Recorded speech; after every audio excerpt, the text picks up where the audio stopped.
Story 1. The Kingdom of Kush, Pyramids Before the Pharaohs. You find yourself in a hot, quiet desert, not the Egypt of postcards, but further south along the Nile. The year is not fixed in your mind because this story unfolds over centuries, its pace slow, like the steady current of the river itself. This is the Kingdom of Kush, a civilization that thrived where the Nile bends through modern-day Sudan. Its story is older than most people think, and here, the pyramids rose before Egypt's grandeur was even fully imagined. Life here was not ruled only by kings and queens. It was shaped by the seasonal rise and fall of the river, by the weary journeys of merchants, and by the subtle politics between neighbors upstream and downstream. The land was dry but not empty. It held the promise of crops after the floods, the shimmer of gold in the sand, and the constant sound of wind sweeping over stones. Archaeologists today talk of Kerma, one of the earliest urban centers in Africa, and of the Defufa massive mud brick structures whose name comes from the Nubian word for massive building. These were not palaces in the decorative sense, but solid, functional centers of ritual and administration. Inside, the air was cool and dim, heavy with the smell of dust and perhaps incense. You can imagine the slow procession of scribes carrying baskets of records, traders leaning against the walls waiting for their turn to speak with an official, and the priestly class deciding on dates for ceremonies. Kush's wealth came from its position between Central Africa's resources and Egypt's hunger for them. Gold, ivory, ebony, and exotic animal skins passed northward along caravan routes, while grain and manufactured goods moved southward in return. The roads were not paved, but they were remembered, known in the minds of camel drivers and donkey handlers who repeated the journey dozens of times over a lifetime. The pyramids here, especially at El Kuru and later at Meroe, are smaller than their Egyptian counterparts but more numerous.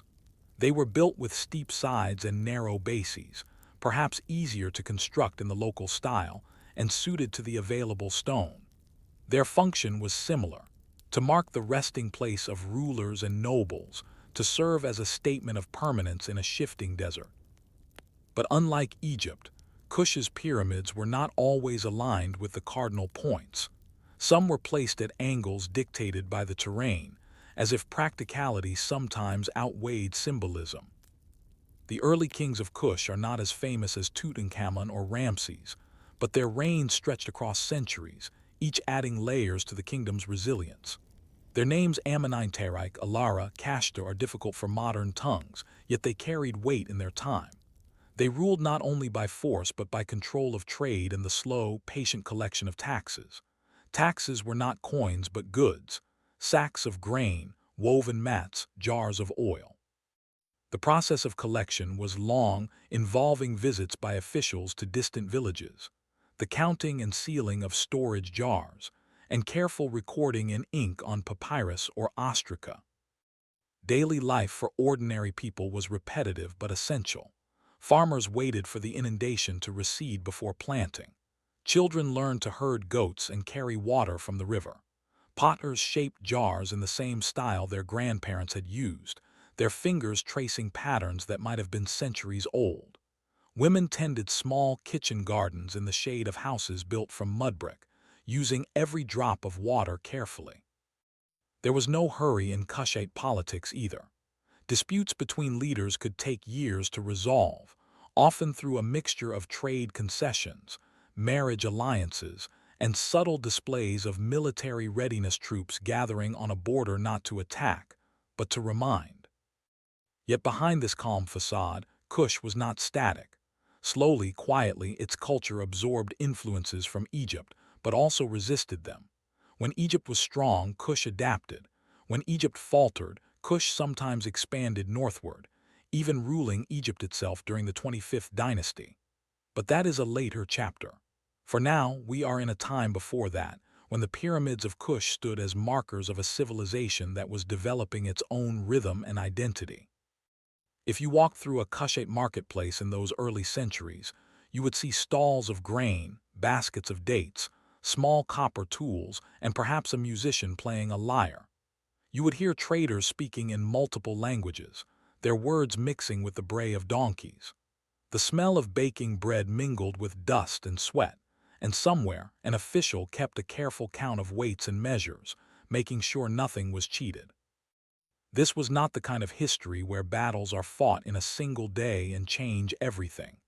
This was the slow accretion of influence, built on the patience of farmers, the steady work of artisans, and the unending cycle of river and desert. The pyramids rose not as monuments to sudden triumphs, but to centuries of continuity. And yet what made this society so stable for so long? Why did the Kushites choose to emulate some Egyptian customs while rejecting others? And what can the steep-sided pyramids tell us about how they saw life, death, and the afterlife? When you imagine the Kingdom of Kush in its middle centuries, you begin to see a civilization defined not by moments of drama, but by long, measured patterns that only reveal their changes when you step back over decades.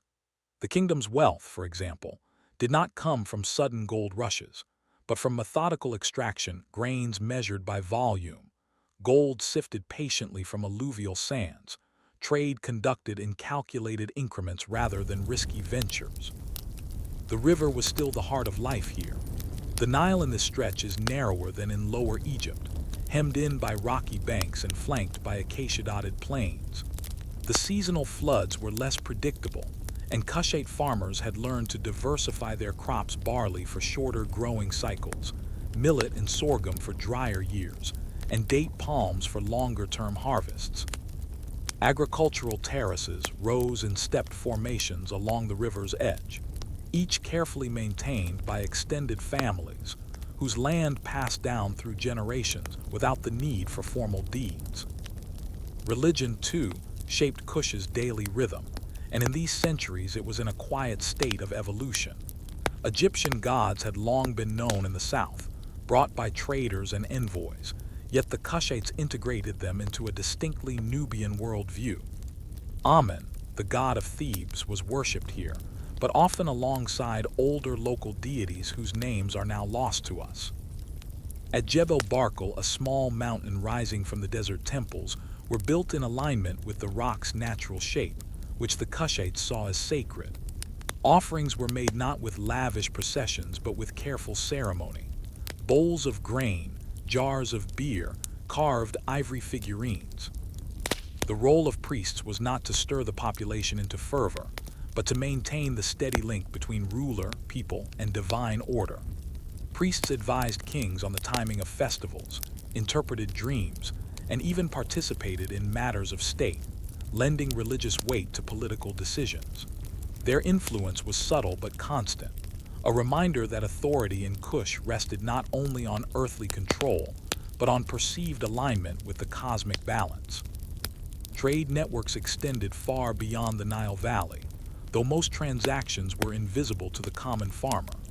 Caravans traveled west into the Sahel for livestock and leather, east to the Red Sea for incense and exotic shells, and deep south toward equatorial forests for rare woods and ivory. These routes were not mapped in ink, but memorized in stories passed from one generation of caravan leaders to the next, where to find wells in dry years, which local chiefs demanded tribute, how to read the wind patterns before crossing certain open plains. Kushite governance was layered.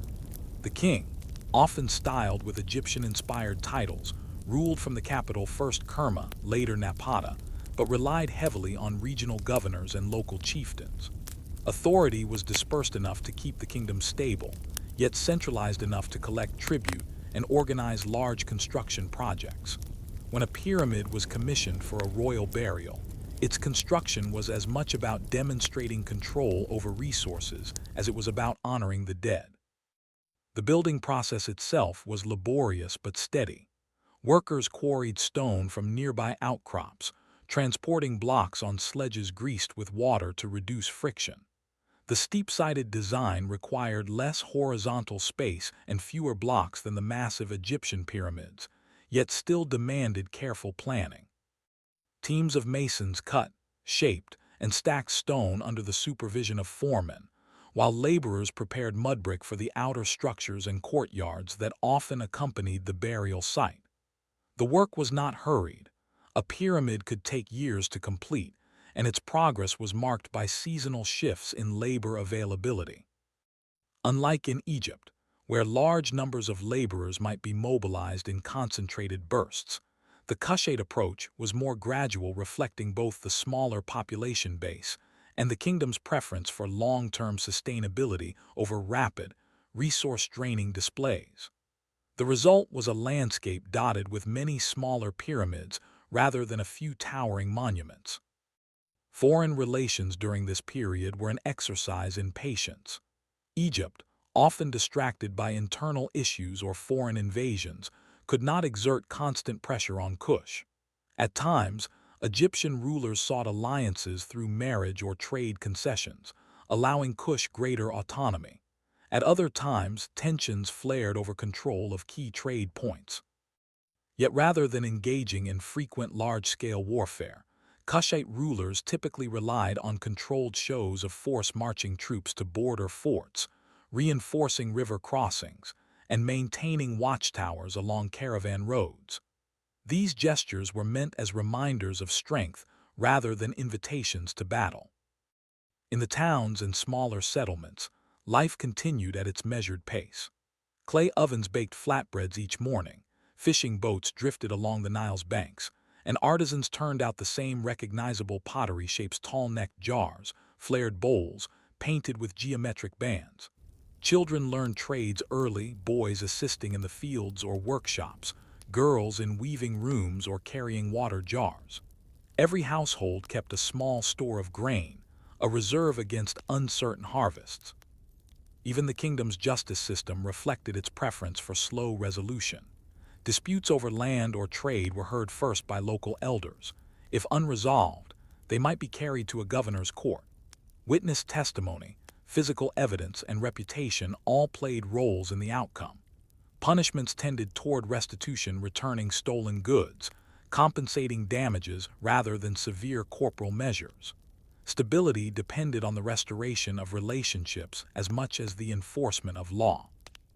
And yet, beneath this seemingly unchanging surface, shifts were underway. Egyptian influence grew more visible in the royal court: hieroglyphic inscriptions, Egyptian-style statuary, and adoption of certain ceremonial garments. At the same time, Kushite rulers began experimenting with new burial practices, including more elaborate chapels at pyramid sites and increasing use of imported goods in tombs. These changes hinted at a slow cultural blending that would eventually transform the kingdom's identity.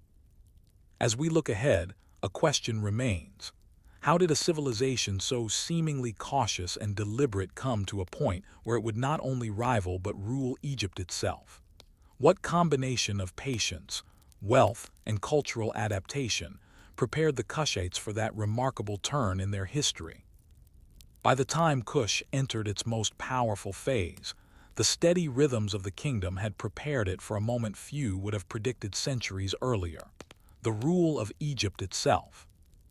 This was the era of the 25th dynasty, a chapter of Nile Valley history often skipped over in popular accounts, yet one that demonstrated the deep patience and adaptability of Kushite leadership. The story begins not with a single battle but with decades of positioning. Egyptian authority in the north had weakened, fractured by internal disputes and the competing ambitions of local rulers. For Kush, this was not an invitation to immediate conquest, but an opportunity to expand influence step by step. Trade envoys became political envoys. Marriage alliances brought Kushite nobles into the Egyptian elite. Egyptian cities near the southern frontier, once centers of Egyptian control, began to host Kushite administrators. When Pi, a Kushite king, finally marched northward in the 8th century BCE, it was less a sudden invasion than the culmination of years of preparation.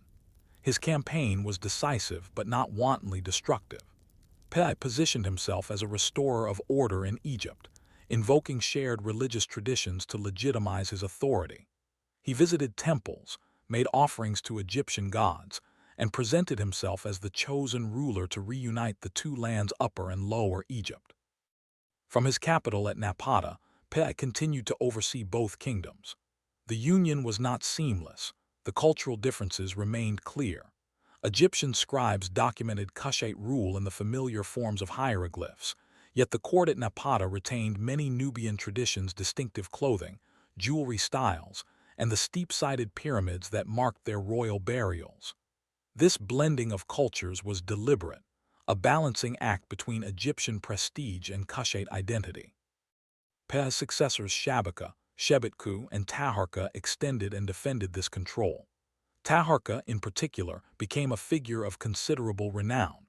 His reign saw ambitious building projects, including additions to temples in Thebes and new constructions in Nubia. He invested in irrigation systems, temple endowments, and fortifications along the Nile. Yet his rule was also tested by the arrival of a new power on the horizon, the Assyrians. The Assyrian campaigns in the Near East eventually pushed into Egypt, challenging Kushite authority. Taharka resisted, at times successfully, but the geopolitical tides were shifting. By the mid-7th century BCE, Kushite kings withdrew their primary seat of power southward, ceding northern Egypt but maintaining control over Nubia. The retreat was not a collapse, it was a strategic repositioning, returning focus to the heartland that had sustained them for centuries. Back in Nubia, the capital moved from Napata to Meroe. This city became a new center of innovation and continuity. Meroe's location, further from Egypt, offered greater security from northern invasions. It also sat near rich iron deposits, which fueled a booming ironworking industry. Blacksmiths worked in open-air furnaces, the glow of smelting fires visible against the night sky. The clang of hammer on anvil became as common a sound as the call of traders in the marketplace. The Meroitic period also saw a flowering of distinctly Kushite culture. The Meroitic script, still only partially deciphered today, emerged as the kingdom's own written language, replacing Egyptian hieroglyphs in many contexts. Artistic styles shifted toward more local motifs, though Egyptian influences remained. The royal necropolis near Meroe expanded, its compact pyramids forming a dense and striking skyline in the desert. Religion adapted as well. Amen remained important, but local deities and ancestral cults took on a stronger role. Queens, or candaces, held exceptional power, sometimes ruling outright, other times serving as co-regents or military leaders. Figures like Ammonirnas, a queen who later fought against Rome, embody the continuing resilience of Kushite leadership long after Egypt's direct influence had waned. Daily life in Meroe echoed the same stability that had characterized Kush for centuries. Farmers worked their plots with the help of seasonal floods. Merchants traded in gold, ivory, iron tools, and textiles. Artisans produced both luxury goods for the elite and practical wares for everyday use. The city was not built on the frantic pace of empires in constant conquest. It thrived on the enduring rhythms of trade, agriculture, and carefully maintained political alliances. Over time, however, the trade routes that had enriched Kush began to shift. The rise of new powers along the Red Sea and the encroachment of desertification in certain areas altered the kingdom's economic base. Still, Kush's decline was gradual, unfolding over generations rather than in a single cataclysm. By the 4th century CE, the kingdom had faded from prominence, its cities abandoned to the sands. Yet the pyramids remain. Steep-sided, clustered in groups, their entrances often aligned with ancient processional ways, they still stand in the desert heat. They tell of a civilization that understood the value of endurance, one that measured its success not by sudden expansion, but by the ability to adapt across centuries. And so, the question lingers in the hot, still air of the Sudanese desert. If Kush's story had been told with the same fervor as Egypt's, would we think of the Nile Valley's history differently? Would we see Egypt not as the sole great power of the river, but as one chapter in a much longer and more complex tale? Story 2. The Aksumite Empire's long-forgotten trade routes. You are standing on a plateau in what is now northern Ethiopia. the air cooler here than in the Sudanese desert, but just as still.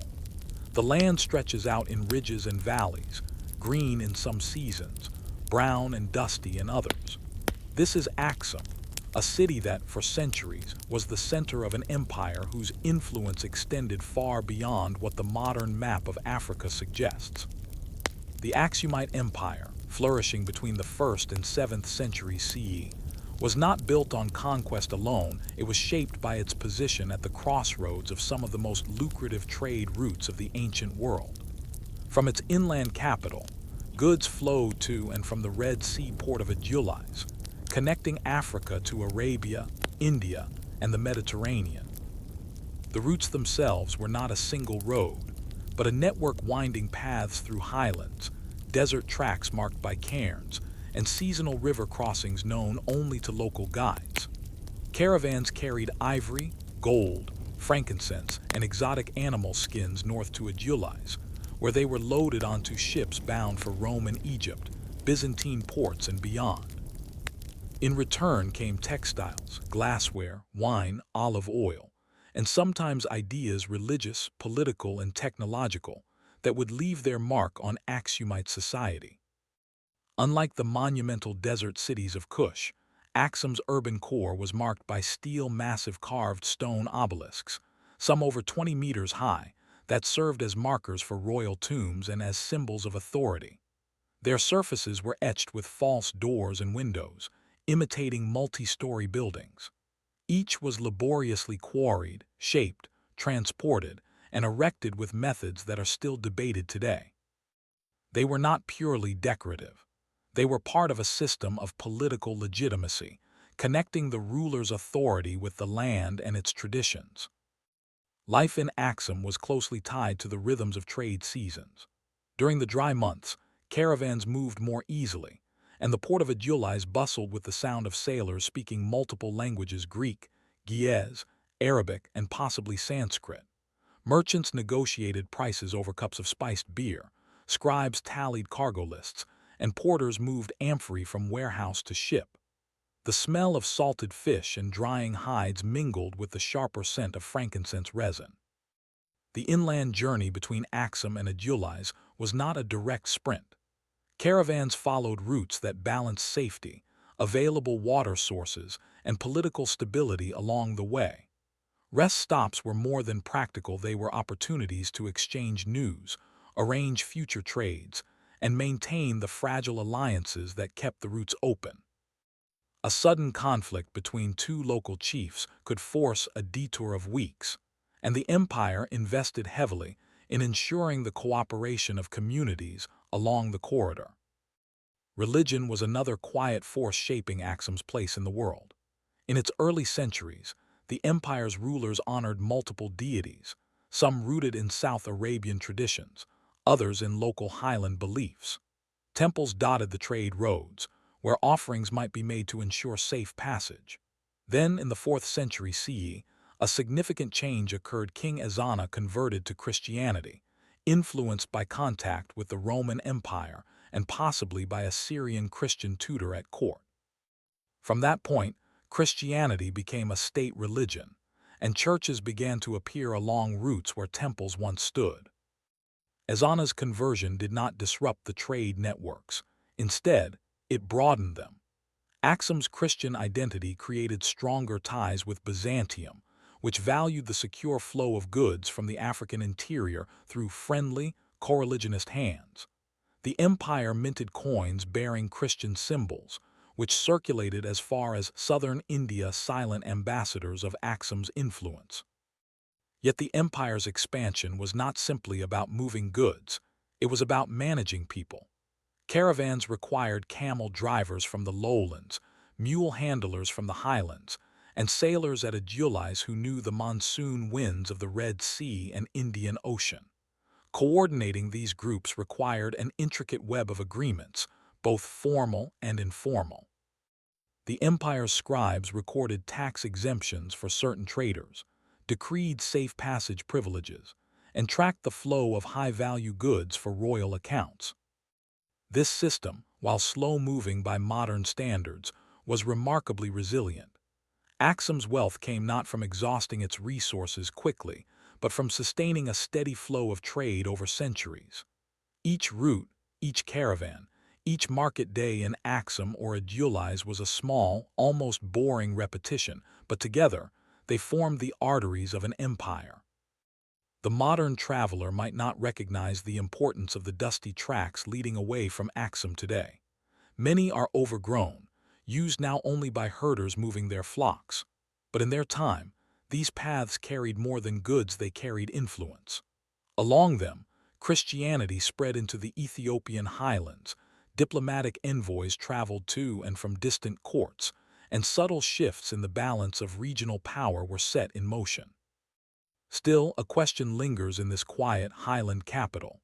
How did Axum, with its inland seat of power, manage to keep control over far-flung trade routes stretching to the sea and across it, especially in an age when such routes were constantly vulnerable to piracy, shifting alliances, and environmental change? At its height, the Axumite trade network was a living system, breathing in goods from across Africa's interior and breathing them out again across the Indian Ocean and Mediterranean. This was not a sudden, feverish pulse of activity. It was a measured, predictable rhythm that allowed merchants, farmers, sailors, and rulers to anticipate their fortunes months in advance. The inland routes from Axum to Adulis formed the spine of this network. Moving goods overland was an exercise in patience. A caravan might leave Axum with pack animals laden with ivory tusks, sacks of frankincense resin wrapped in animal skins, bundles of gold dust in tightly sealed leather pouches, and live animals, sometimes giraffes or elephants, for foreign courts. In return, caravans returning inland might carry amphorae of olive oil, Byzantine glass goblets, bolts of silk from India, and carefully crated wine jars. The journey to the coast took days under the best conditions, but often weeks. The routes descended from the cooler highlands to hotter, drier lowlands, then crossed the coastal plain before reaching Adulis. Each environmental zone demanded a different pace and different logistics. In the highlands, mules and donkeys carried loads steadily. In the lowlands, camels took over, able to go days without water. Way stations were essential. These were not grand caravanserais as in later Islamic trade networks, but modest settlements where water was stored in large clay cisterns and grain was kept for the animals. Merchants and drivers slept on mats or directly on the packed earth, sometimes under simple awnings. These stops were opportunities for both rest and negotiation. A local chief might offer protection for the next stretch of road in exchange for a fee or for a share of the goods. In Axum itself, the central market was organized into districts according to product. One street might be dominated by pottery and woven goods, another by foodstuffs, and another by imported luxury items. Traders from the coast rented stalls, while highland farmers brought seasonal produce to sell or trade for salt, which remained a valuable commodity. The marketplace was as much a place to exchange news as it was to exchange goods. Stories of new foreign rulers, changing monsoon patterns, or disruptions in Arabian ports could influence the decisions of Axum's merchant elite. At Adulis, the empire's maritime face, the scale of trade became more apparent. Ships docked in the harbor with sails furled, their hulls creaking under the weight of cargo. Stevedores unloaded goods into warehouses, large, rectangular structures with thick walls to keep out the coastal heat. Customs officials took meticulous counts, assessing taxes or duties. Inscriptions found near Adulis suggest that some goods were designated for the royal treasury, while others could pass freely after payment. The seasonal nature of Red Sea and Indian Ocean navigation shaped everything. Merchants worked with the monsoon cycle. Ships sailing from Egypt and the Mediterranean coast would time their journeys to catch the wind southward in summer, while those heading to India would depart in late spring to take advantage of favorable eastward winds. The return journeys were planned just as carefully, and any delay could mean being stranded in a foreign port for months until the winds shifted again. Religion and politics quietly underpinned these commercial systems. King Ezana's 4th century conversion to Christianity had already opened new diplomatic channels with Byzantium. Aksumite envoys were received in Constantinople, and Byzantine traders enjoyed secure passage through Adulis. The shared religion reduced the friction of trust in long-distance trade contracts were more likely to be honored when both parties saw themselves under the same divine authority. Still, Aksum was not dependent on a single partner. The empire maintained active commerce with southern Arabia, even when political tensions flared. It traded with Indian ports like Muziris, where Aksumite ivory and gold were exchanged for pepper, gemstones, and fine cotton cloth. Archaeological finds of Aksumite coins in India suggest that these routes were not small-scale experiments but regular, structured exchanges. The empire's administrative system kept this machine running. Scribes recorded shipments, calculated tax shares, and ensured that certain goods, particularly high-value items like gold and war elephants, were reserved for royal use. Some tax records suggest that ivory was so valuable that only the king could authorize its sale abroad, controlling both the supply and the political leverage it provided. What made the system work for centuries was its predictability. A trader could plan years ahead, knowing that as long as the routes were secure, the goods he sent out would return with profit. Disruptions did happen: raids on caravans, piracy along the Red Sea, droughts affecting agricultural output, but these were absorbed into the broader rhythm. The system was robust enough to adapt without collapsing. The Aksumite approach to power was not to maintain massive standing armies along every route, but to use targeted shows of force and alliances. If piracy spiked in the Red Sea, the king might dispatch a fleet to patrol for a season, sending a clear signal without permanently overextending resources. On land, strategic marriages with lowland chiefs or Arabian merchants kept the corridors open more effectively than constant military occupation. Yet this reliance on stable conditions was also a vulnerability. The shifting political landscape in Arabia, combined with changes in Byzantine demand and the gradual silting of Adulis harbor, began to place pressure on the system. Environmental changes in the highlands, possibly linked to overuse of certain lands, may have reduced agricultural surpluses that supported the merchant classes. For now, though, in this middle period of Aksum's history, the routes still functioned. Ships still came and went with the monsoon winds. Caravans still wound their way through the valleys. The steel still stood in Aksum's heart, silent witnesses to a power that did not need to shout its presence. It was written into the slow-moving but constant flow of goods, people, and ideas. And so the question emerges: when an empire builds its strength on the stability of trade rather than conquest, what happens when the waters and winds on which that trade depends begin to shift? In the centuries after its peak, the Aksumite Empire's trade network began to contract, not in a single catastrophic collapse, but in a slow, almost imperceptible retreat. This was the nature of empires built on stable commercial flows. Their decline could take generations to become visible, the changes creeping like the slow shifting of riverbeds. The first signs came from beyond Aksum's control. In Arabia, the rise of powerful new kingdoms altered the balance of influence along the Red Sea. The Himyarites and later groups aligned with emerging Islamic polities competed for maritime dominance.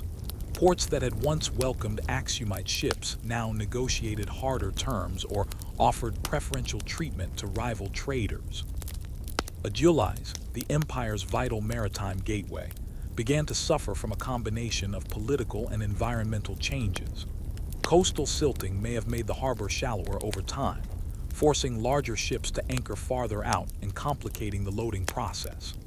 At the same time, the shifting monsoon patterns that had guided seafarers for centuries occasionally proved less reliable, leading to missed voyages and delayed returns. On land, caravan routes faced their own disruptions. Population shifts in the lowlands altered the delicate alliances that had kept the tracks open.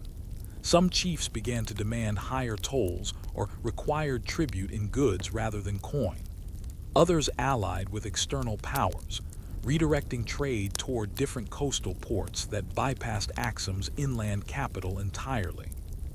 The Byzantine connection, once a pillar of Axum's long-distance commerce, also weakened. In the 6th and 7th centuries, the Byzantine Empire's own fortunes fluctuated, and its control over the eastern Mediterranean became less secure. The emergence of Islamic caliphates rapidly transformed the political and commercial map, creating new trade priorities that favored routes bypassing the Red Sea in favor of overland connections or Persian Gulf passages. Within Axum, the changes were gradual but cumulative. The central market in the capital saw fewer foreign luxury goods. The once familiar crates of Indian pepper and Byzantine glassware became rare sights. Some merchant families shifted their focus to more regional trade, moving goods within the Ethiopian highlands or into the southern regions, while others abandoned commerce altogether in favor of agriculture or local governance. Religiously, Christianity remained a defining feature of the Axumite identity, even as political influence waned. Churches continued to be built, often on older temple sites, and religious festivals became more central to community life as the rhythms of long-distance trade faded. The faith provided a unifying framework during uncertain times, linking Axum not just to Byzantium, but to a broader Christian world, even as physical contact with those distant communities diminished. The empire's steel, once symbols of expanding power, stood unchanged, but their meanings shifted subtly. To foreign visitors, they became monuments to a glorious past rather than markers of current authority. Local people continued to live around them, tending fields, raising livestock, and making use of the same stone-cutting skills to build churches and homes. The monumental tradition did not vanish. It simply turned inward, serving local needs rather than imperial projection. By the 8th century, Axum's role as a major player in international trade had largely ended. The reasons were not solely external. Environmental change within the highlands, including soil exhaustion in some agricultural zones, likely reduced surpluses available for export. Deforestation in certain areas may have affected water retention and local climate, impacting crop yields. Yet, despite the contraction of its trade networks, Axum did not vanish overnight. It remained a political and cultural center, its kings still recognized in local and regional affairs. The empire's slow decline allowed for adaptation, and some of its former territories evolved into semi-independent kingdoms that retained Axumite cultural and religious influences for centuries afterward. The city of Axum itself became more of a religious capital than a commercial one.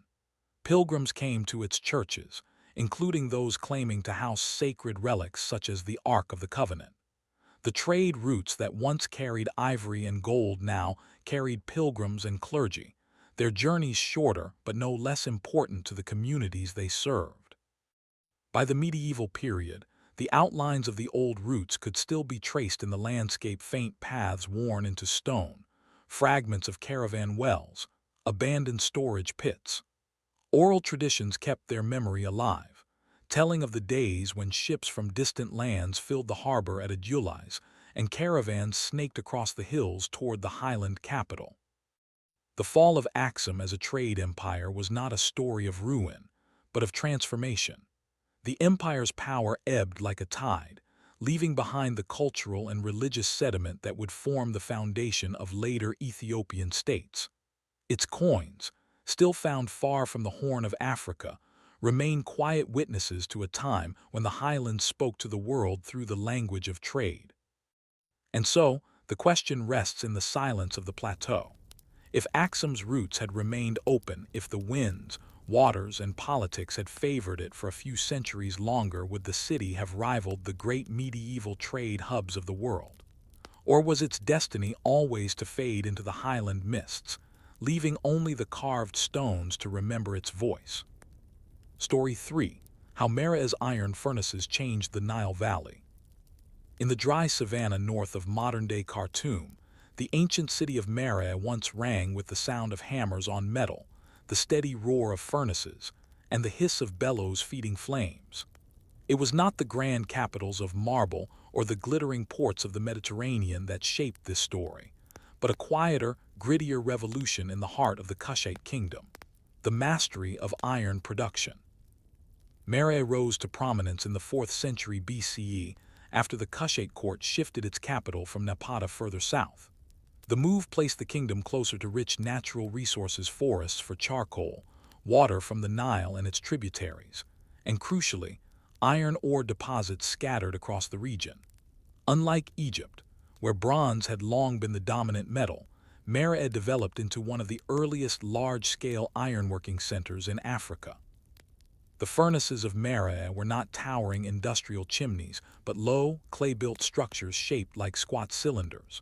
Archaeological digs have uncovered hundreds of these furnace bases, often clustered in what might have been dedicated industrial quarters of the city. Each furnace worked through the bloomery process. Charcoal and iron ore were layered inside. Bellows pumped air to raise the temperature, and after hours of heat, a lump of spongy iron known as a bloom was extracted. This bloom was then hammered to remove impurities, shaped into ingots or tools. The process was repetitive and slow by modern standards, but for the ancient world, it was a quiet technological leap. Iron tools were stronger and more durable than bronze, and they could be made from more abundant raw materials. Farmers gained stronger plows and sickles, which could cut through tougher soils and last for seasons without needing replacement. Builders used iron chisels that could better shape stone. Hunters and soldiers alike relied on weapons that held sharper edges for longer. Meroe's iron production was not solely for local use. The city sat at the crossroads of multiple trade networks north to Egypt, east toward the Red Sea, and south into the African interior.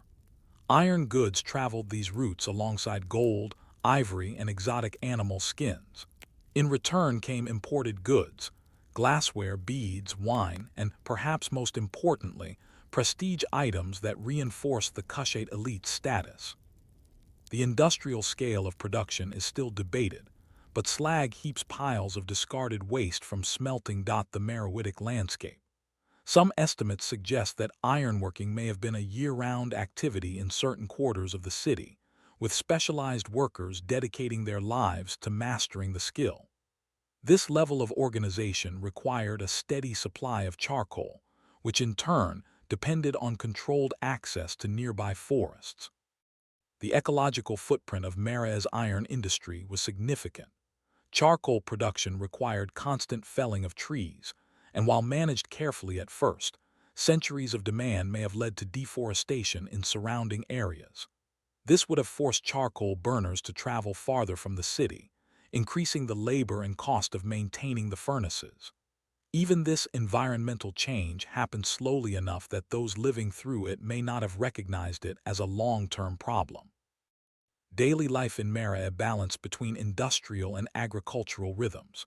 Farmers along the Nile grew sorghum, millet, and barley, irrigating their fields with seasonal floods. Herds of cattle grazed in the grasslands beyond.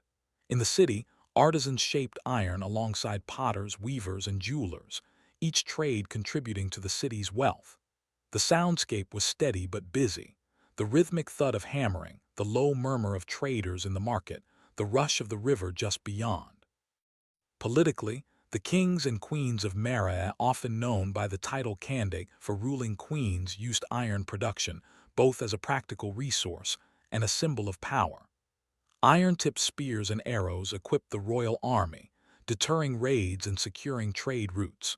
Tribute from neighboring peoples sometimes came in the form of raw materials for smelting, reinforcing Meroe's role as a regional hub. The city's layout reflected its mixed priorities.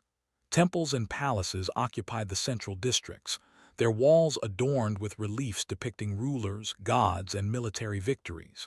Nearby, residential neighborhoods housed artisans and merchants.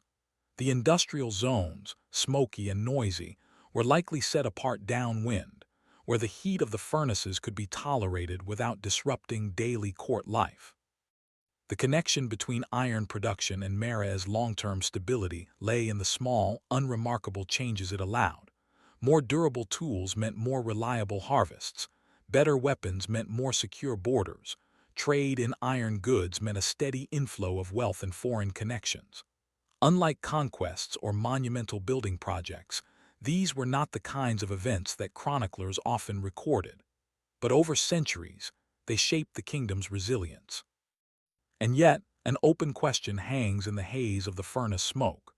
Did the very industry that gave Mara its strength also plant the seeds of its vulnerability, through the slow exhaustion of the forests and the shifting balance of its trade networks? By the 2nd century BCE, Mara had fully established itself as the industrial heart of the Kushite kingdom. The iron furnaces no longer produced only to meet local needs, they fed a web of trade routes that carried Meroitic goods far beyond the Nile Valley. The city's economy had become inseparable from the clang of metalwork and the smell of charcoal smoke drifting over its outskirts. The industrial quarter of Mara was unlike anything seen in other African cities of the time. Excavations reveal clusters of furnaces organized in rows, with workspaces in between where smiths hammered blooms into usable shapes. The heat from these zones was intense, and the noise constant. Hammers striking anvils in steady rhythms, bellows creaking as workers pumped air into the fire, and the occasional hiss when newly forged metal was quenched in water. This was an industry built on specialization.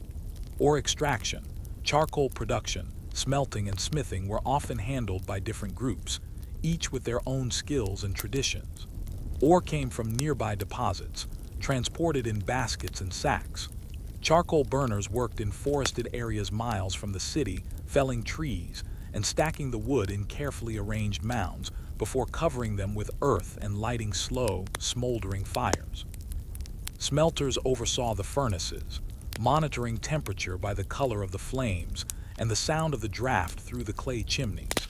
Smiths then took the blooms and turned them into finished goods, tools, weapons, and even decorative objects like iron jewelry or ornamented dagger hilts.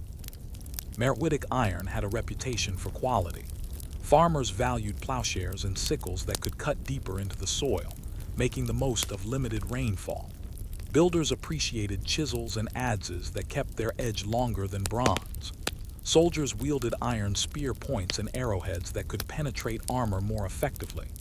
These goods traveled north to Egypt, where they were traded for grain and luxury items, and westward into Saharan trade networks that connected to the oases and beyond. The eastern routes toward the Red Sea also carried Meroitic iron to ports like Berenik and Adulis, where merchants exchanged it for goods from Arabia and India. In these markets, Meroitic goods might be loaded onto ships bound for distant coasts, their origins slowly obscured as they changed hands multiple times before reaching their final destinations. The impact of Mara's iron industry was not limited to the economic sphere. Politically, it reinforced the kingdom's independence and defensive capacity. The Kushite military, equipped with iron-tipped weapons, could respond effectively to raids from desert tribes and assert control over contested territories along trade corridors.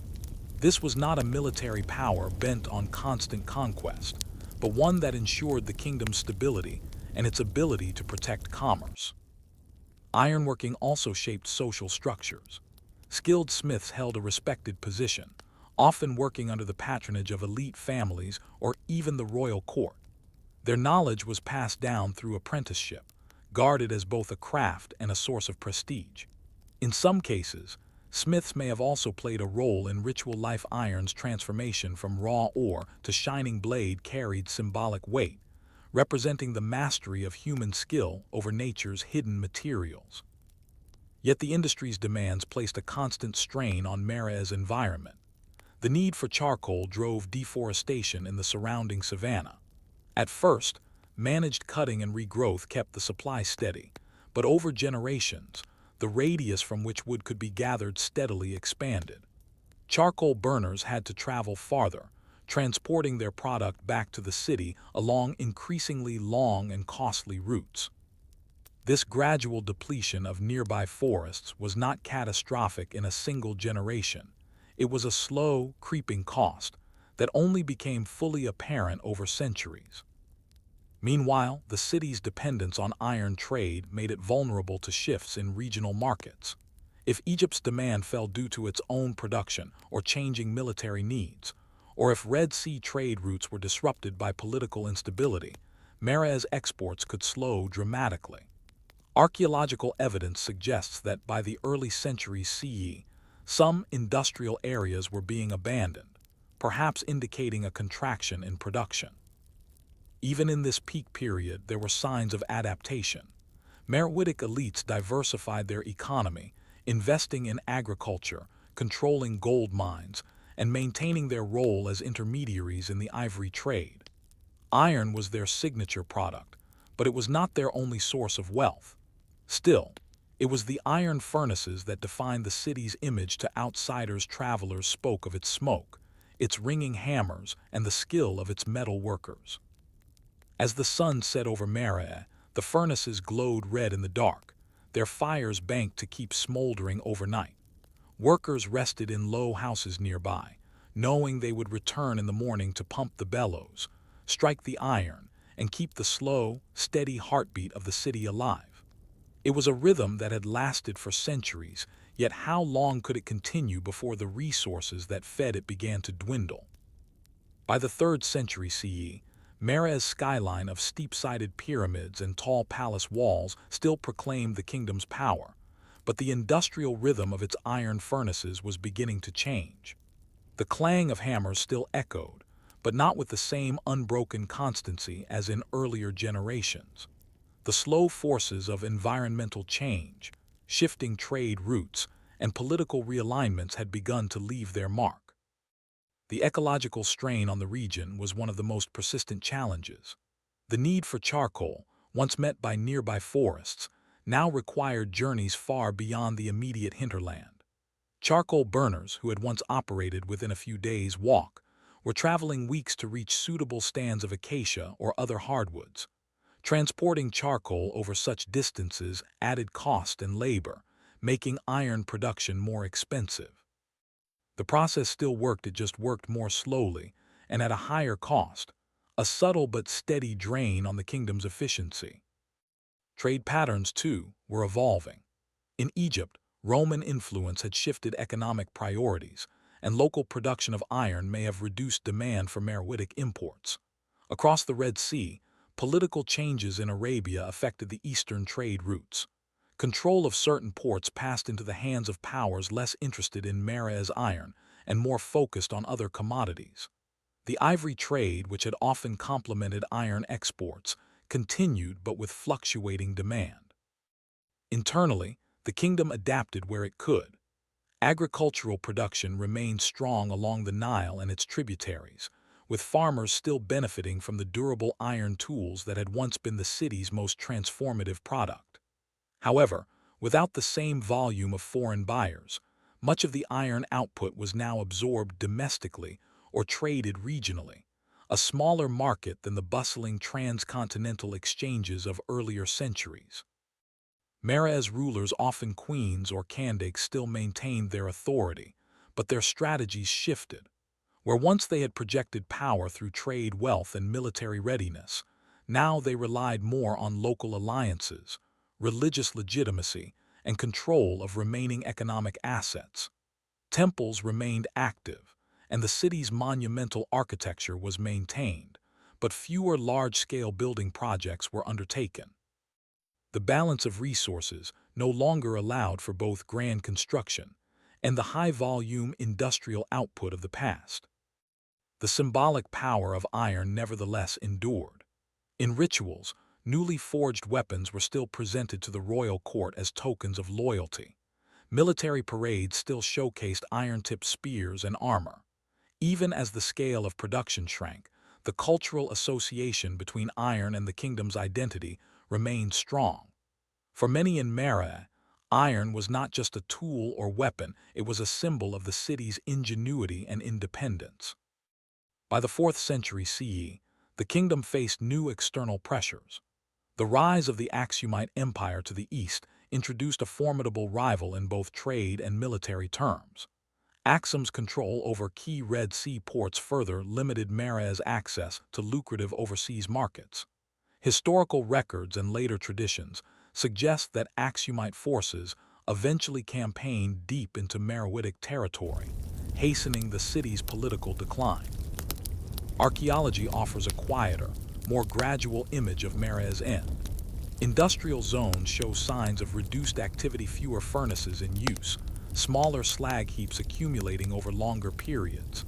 Domestic quarters continue to be inhabited, but there is evidence of depopulation over time. The city did not fall in a single catastrophic moment. It faded, its role as a regional industrial powerhouse slowly replaced by smaller, more localized economies. The end of large-scale iron production marked not just an economic shift, but a change in how the region connected to the wider world. Without the draw of Meroitic iron goods, fewer foreign merchants traveled the long routes to the city. Knowledge of its furnaces and techniques may have dispersed, carried away by migrants, apprentices, and traders to other parts of Africa. When the furnaces finally went cold, the city that had once been a constant forge of innovation became instead a place of memory. Its pyramids stood against the horizon, and its slag heaps, black mounds of ancient waste, remained as the most tangible trace of the industry that had sustained it for centuries. And so the question lingers over the quiet ruins. If Meroe's iron industry had been managed with an eye toward long-term environmental balance, could the city have sustained its role for centuries longer? Or was the slow exhaustion of resources and shifting of trade currents an inevitability in the life cycle of such a specialized ancient economy? Story 4. The Lost City of Kerma and its mud brick legacy. The desert north of the third cataract of the Nile is quiet now, broken only by the wind over sand and the low rustle of acacia branches. But more than 4,000 years ago, this was the heart of a powerful Nubian kingdom. Here stood Kerma, a city unlike the monumental stone capitals of Egypt.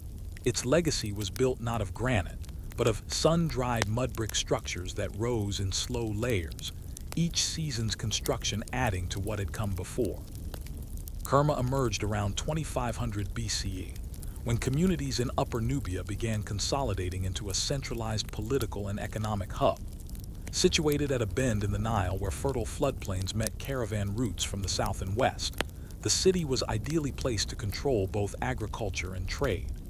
Gold, ivory, ebony, and cattle passed through its gates on their way north toward Egypt, while grain, pottery, and manufactured goods flowed back in exchange.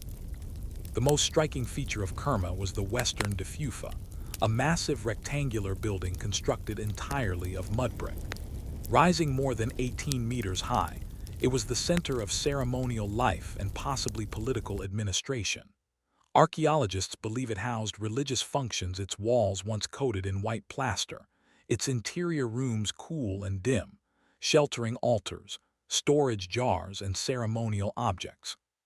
To the people of Kerma, this building was more than an architectural feat, it was a statement of permanence in a landscape where most structures melted back into the earth over time. Kerma's builders worked with patience. Mud bricks were made by mixing Nile silt with straw and water, pressing the mixture into wooden molds and leaving them to dry under the sun. Once hardened, the bricks were stacked in courses, bonded with more mud, and smoothed into continuous surfaces. The process was seasonal. Bricks could only be made in dry months, and construction advanced in stages. This slow pace meant that buildings were often expanded or modified over decades. Their walls thickened, their heights increased. The city's streets were narrow, winding between compounds surrounded by high mud brick walls. Inside these enclosures lived extended families, their houses arranged around central courtyards shaded by woven mats. Roofs were flat, supported by wooden beams, and often used for drying grain or sleeping on hot nights. The smell of wood smoke, livestock, and fresh mud plaster would have filled the air. Kerma's economy rested on both farming and trade. Farmers cultivated barley, wheat, and dates, using the annual Nile flood to irrigate their fields. Herds of cattle grazed in the surrounding grasslands, providing meat, milk, and hides. Cattle were not only a food source but a measure of wealth, often given as tribute or used in religious offerings. The city also controlled key points on trade routes to sub-Saharan Africa, channeling exotic goods toward Egypt and receiving prestige items in return. Relations with Egypt were complex, shifting between trade partnerships and military rivalries. At times, Kerma's rulers acted as intermediaries for goods from the African interior, supplying Egypt with resources it could not easily obtain. At other times, the two powers clashed over territory and control of trade. Egyptian texts sometimes portrayed Kerma as a land of threat and wealth, its rulers formidable opponents, its people skilled warriors. Kerma's cultural identity was distinct from Egypt's, even as it interacted closely with its northern neighbor. Graves and burial mounds surrounding the city reflect local traditions. Large tumuli, some more than 80 meters in diameter, containing multiple interments. Elite burials included rich offerings, pottery, jewelry, and even sacrificed animals, suggesting a belief in a well-provisioned afterlife. The mud-brick legacy of Kerma extended beyond monumental buildings.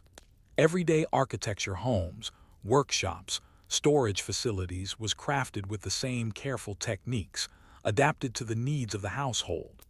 Thick walls kept interiors cool during the day and warm at night. Floors were sometimes coated in plaster and smoothed to an almost polished finish. These were practical spaces, but they also carried subtle marks of identity. Painted designs, carved niches for lamps or storage jars, and carefully laid reed mats. In the markets, traders displayed goods in woven baskets, dried dates, smoked fish, small copper tools, and painted pottery. News traveled with the good stories of Egyptian politics, caravan routes in the west, and distant lands to the south. Trade was not hurried. Negotiations took time, measured in cups of beer and long conversations in shaded courtyards. The western Diffufa itself was a constant presence, visible from across the floodplain. It symbolized stability, the idea that Kerma would endure as long as the Nile's waters returned each year. Its builders may not have imagined that thousands of years later, the weathered mudbrick would still stand in partial ruin, defying the assumption that only stone could survive the centuries. Yet a question lingers even in this earliest stage of Kerma's history. How did a city built of earth and straw maintain its authority against the stone monuments and military might of Egypt for so many centuries? By the middle of the second millennium BCE, Kerma stood at the height of its influence. Its mud-brick walls enclosed a city alive with trade, political ceremony, and the rhythms of agricultural life. The Nile's annual flood continued to feed its fields, while caravan routes carried goods to and from the African interior. Kerma's location just south of the Third Cataract gave it control over the most challenging navigable stretch of the river, a natural choke point for commerce and travel between Egypt and Nubia. At its peak, Kerma was more than a trade hub. It was the political and cultural center of a powerful Nubian kingdom. Archaeological evidence suggests that the city and its surrounding settlements may have supported tens of thousands of people. In the fertile riverbanks nearby, farmers cultivated wheat, barley, lentils, and flax. Herds of cattle grazed in the savannas beyond, their horns and hides carefully recorded as part of tribute systems.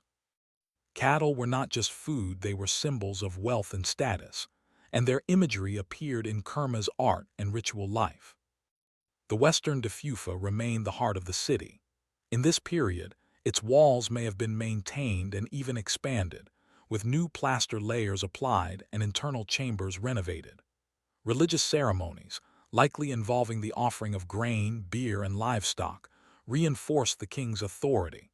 The building's thick mud-brick walls created a cool, hushed interior, an intentional contrast to the sun-bleached streets outside.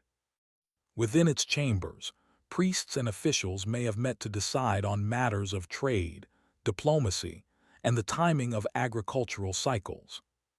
Kerma's rulers managed a delicate relationship with Egypt. When Egypt was strong, diplomacy and controlled trade prevailed. Egyptian expeditions arrived to acquire gold, cattle, and exotic goods from deeper in Africa, often paying with manufactured items and grain. When Egypt weakened due to internal strife or foreign invasion, Kerma sometimes pressed its advantage. Historical and archaeological evidence hints at periods when Kerma expanded its influence northward, even threatening Egyptian-held territory in Lower Nubia.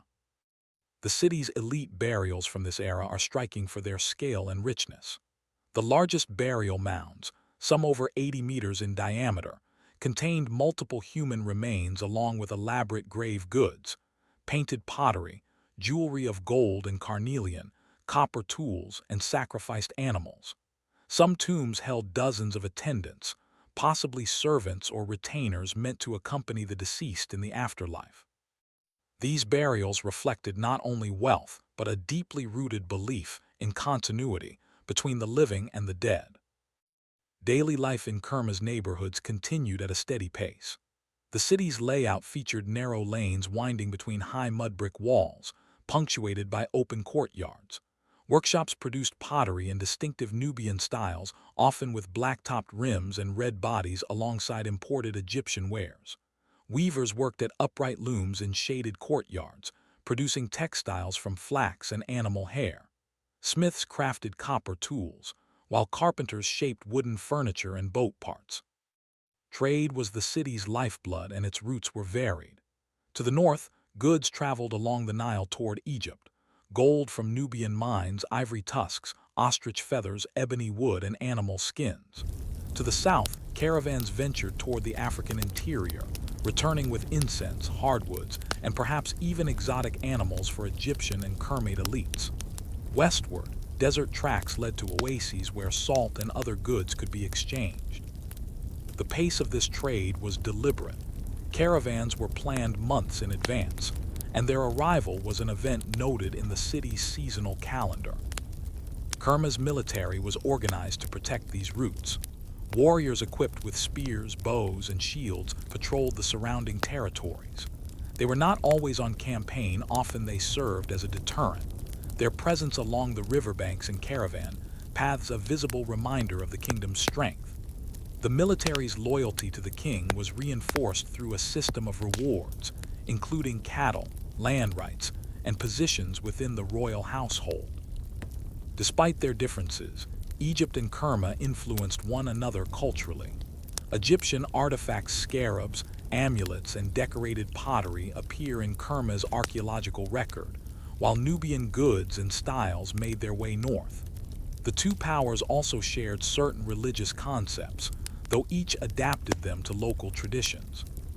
For example, while Egyptians worshipped a pantheon dominated by gods like Amun and Osiris, Kerma retained its own deities, possibly linked to cattle fertility, the Nile's floods, and the protective spirits of ancestors. In this high period, Kerma's authority rested not on constant expansion, but on control of resources and relationships. The city's mud brick architecture was a symbol of this stability, strong enough to endure for generations, adaptable enough to be repaired and expanded as needed. While Egyptian pharaohs built stone temples to immortalize themselves, Kerma's kings built and maintained the Defufa as a living structure, its walls absorbing each season's work like rings in a tree trunk. And yet, as Kerma prospered, Egypt was never far from view, sometimes as a trading partner, sometimes as a looming threat. The question for Kerma's rulers was constant. Could the city's wealth and political skill maintain its independence in the shadow of a civilization that valued conquest as much as commerce? By the late 2nd millennium BCE, the balance between Kerma and Egypt had begun to shift. Egypt, emerging from periods of instability, entered what historians call the New Kingdom, a phase marked by renewed strength, aggressive military campaigns, and the ambition to control the entire Nile corridor. For Kerma, this resurgence in the north posed a direct challenge to its independence. The Egyptian pharaohs saw Nubia not just as a neighbor, but as a vital source of gold, cattle, and other resources. Control of the Third Cataract meant control over trade from sub-Saharan Africa into Egypt. While earlier interactions between Kerma and Egypt had mixed cooperation with occasional conflict, the new Egyptian strategy was one of permanent occupation. The first waves of Egyptian incursions were not sudden annihilations, but steady advances, building forts along the Nile and establishing garrisons in Lower Nubia. These were followed by military expeditions deeper into Kermite territory. Archaeological evidence from Egyptian sites in Nubia suggests they maintained supply lines with meticulous care, ensuring that troops could remain in the south year-round. Kerma responded with both diplomacy and resistance. The city's leaders may have attempted to negotiate trade agreements or marriage alliances, but the growing scale of Egyptian ambition left little room for compromise. When open conflict came, it was not a single decisive battle but a series of campaigns over decades, eroding Kerma's control of surrounding territories. The Western Diffufa remained a symbol of resilience during these years. Its thick mud brick walls were repaired after each season's wear, its plaster renewed, and its rituals maintained. Yet the atmosphere around it must have been tense ceremonies that once celebrated prosperity now carried undertones of uncertainty. Priests and officials may have debated how to adapt the city's role in a changing political landscape. As Egypt tightened its grip, the city's economy began to change. Trade routes northward were increasingly controlled by Egyptian authorities, who imposed their own taxes and regulations. Some Kermite merchants adapted, operating under Egyptian oversight to continue moving goods. Others turned their focus south and west, seeking to maintain independence in markets beyond Egypt's immediate reach. Egyptian influence also left its mark on Kerma's material culture. Scarabs, amulets, and pottery in Egyptian styles became more common, not as rare luxury imports but as everyday items. This blending of traditions was not always forced trade, intermarriage, and the movement of artisans naturally encouraged cultural exchange, but it reflected a shift in power dynamics. The final absorption of Kerma into the Egyptian state came under the reign of Thutmose I in the early 16th century BCE, though the process may have taken years to complete. Egyptian records speak of campaigns deep into Nubia, the capture of cattle, and the subjugation of local rulers. Once Kerma was firmly under Egyptian control, it became the center of an Egyptian administrative district, governed by officials sent from the north. Life in Kerma did not vanish with conquest. The city's population adapted to new rulers, blending local customs with Egyptian practices. The Western Diffufa continued to stand, but its function may have shifted, perhaps becoming an Egyptian administrative or ceremonial site. Mud brick construction persisted in domestic architecture, though Egyptian stonework appeared in temples and monuments. Over time, Kerma's identity as an independent capital faded, but its legacy endured. The skills of its builders, the patterns of its trade routes, and the cultural memory of its kings lived on in the communities of Nubia. Later kingdoms, including Napata and Meroe, would draw on Kerma's traditions, even as they forged new identities. Today, the ruins of Kerma tell a story of resilience and transformation. The weathered walls of the Western Diffufa, still rising above the desert plain, are a testament to the endurance of mud brick when shaped with care and purpose. The city's fall was not the erasure of its people, but a turning of the page in a much longer history of Nubia's place in the Nile Valley. And so, one is left to wonder, if Egypt's new kingdom ambitions had faltered, could Kerma have continued as an independent center of power for centuries more, or was its fate always tied to the inevitable pull of the great river's northern empire? Story 5. Desert Wells, the Nubian Water Management System. If you follow the Nile southward through Nubia, away from the green banks and into the drier stretches of the eastern and western deserts, you eventually reach places where water disappears from sight entirely. In these regions, survival depended not on monumental temples or armies, but on something far more practical, a network of wells and water harvesting systems that kept communities and caravans alive. For most travelers in antiquity, Nubia was not just a destination, it was a corridor. Caravans passed through on their way from Egypt to the African interior, merchants carrying ivory, gold, incense, and salt across miles of sand and scrub. To survive these journeys, they relied on deep desert wells, some of which may have been in use for centuries, maintained generation after generation. These wells were not simple holes in the ground. Dug by hand through layers of sand and gravel, many reached depths of 20 meters or more before hitting the water table. Walls were lined with stone or mud brick to prevent collapse, and in some cases, wooden reinforcements were added near the surface. Rope and pulley systems or simple leather slings allowed water to be drawn in large quantities for animals as well as people. The placement of these wells was strategic. In the eastern desert, they were often spaced a day's travel apart along caravan routes leading toward the Red Sea ports.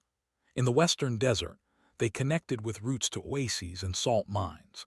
Their positions were recorded not on maps, but in the memories of guides, knowledge passed down orally, guarded as valuable information that could mean the difference between life and death. Local communities played a crucial role in maintaining and defending these wells. In exchange for fees or a share of the goods passing through, they kept the water clean, repaired walls, and ensured that travelers could draw from the supply.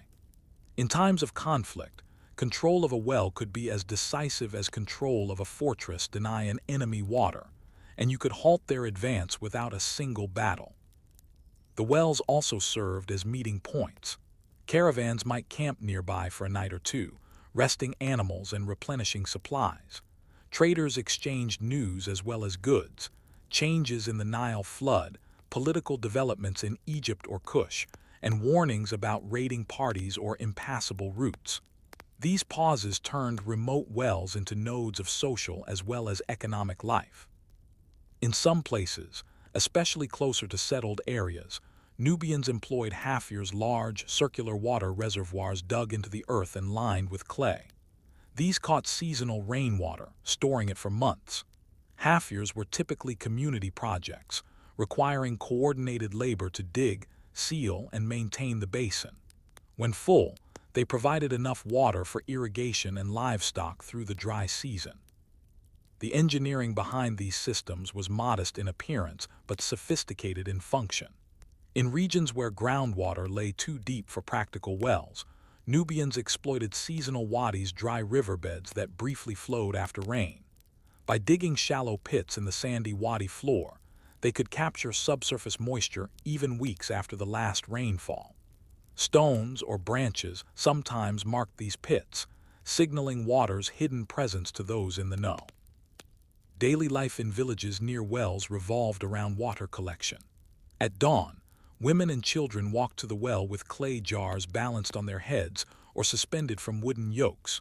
Drawing water was slow work, each jar lowered, filled, and hauled up by hand.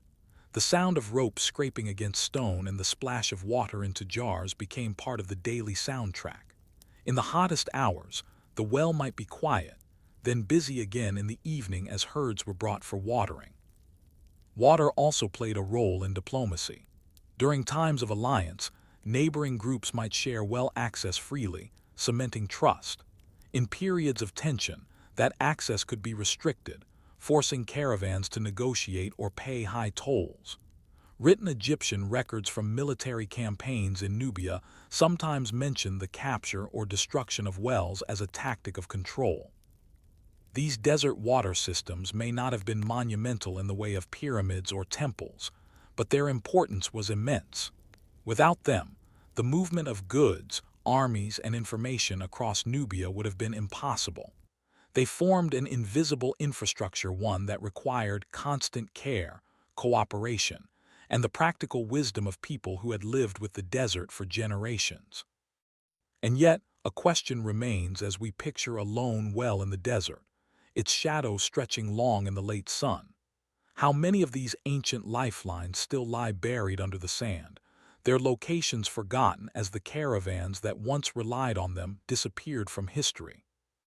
By the height of the Kushite kingdoms, Nubia's water management systems were more than survival tools, they were the hidden foundation on which political power and economic stability rested. Without reliable access to water, neither the caravans that brought wealth to the royal courts nor the farms that fed the population could have endured the dry seasons. Along the Nile itself, water was abundant for only part of the year. The annual flood, predictable but variable in scale, covered the fields with silt and moisture. But away from the riverbanks, irrigation became essential. Wells dug into the floodplain allowed farmers to draw water after the floodwaters receded, sustaining crops like barley, wheat, lentils, and vegetables for months beyond the inundation. In more arid zones, especially in lower Nubia and the desert fringes, haffirs and cisterns took on a central role. A well-built hafir could hold thousands of cubic meters of water, enough to supply an entire village and its herds for the dry months. The construction of these reservoirs was often organized by local chiefs or royal officials, who mobilized labor from surrounding communities. Participation in such projects was not optional. Contributing labor was part of one's obligation to the community and, by extension, to the state. Political control over water meant control over people. In some cases, the rights to draw from certain wells were explicitly tied to loyalty to a local ruler. A village or nomadic group that broke alliance might find itself cut off from a critical water source, a punishment that could force submission without the need for open conflict. Egyptian records from their occupation of Nubia in the New Kingdom period mention similar strategies. Garrisons stationed near wells to secure them and deny access to hostile groups. In major settlements, well complexes were often integrated into public spaces. A traveler entering a walled town might find the main well located near the market square, ensuring that water could be drawn easily for both residents and visiting traders.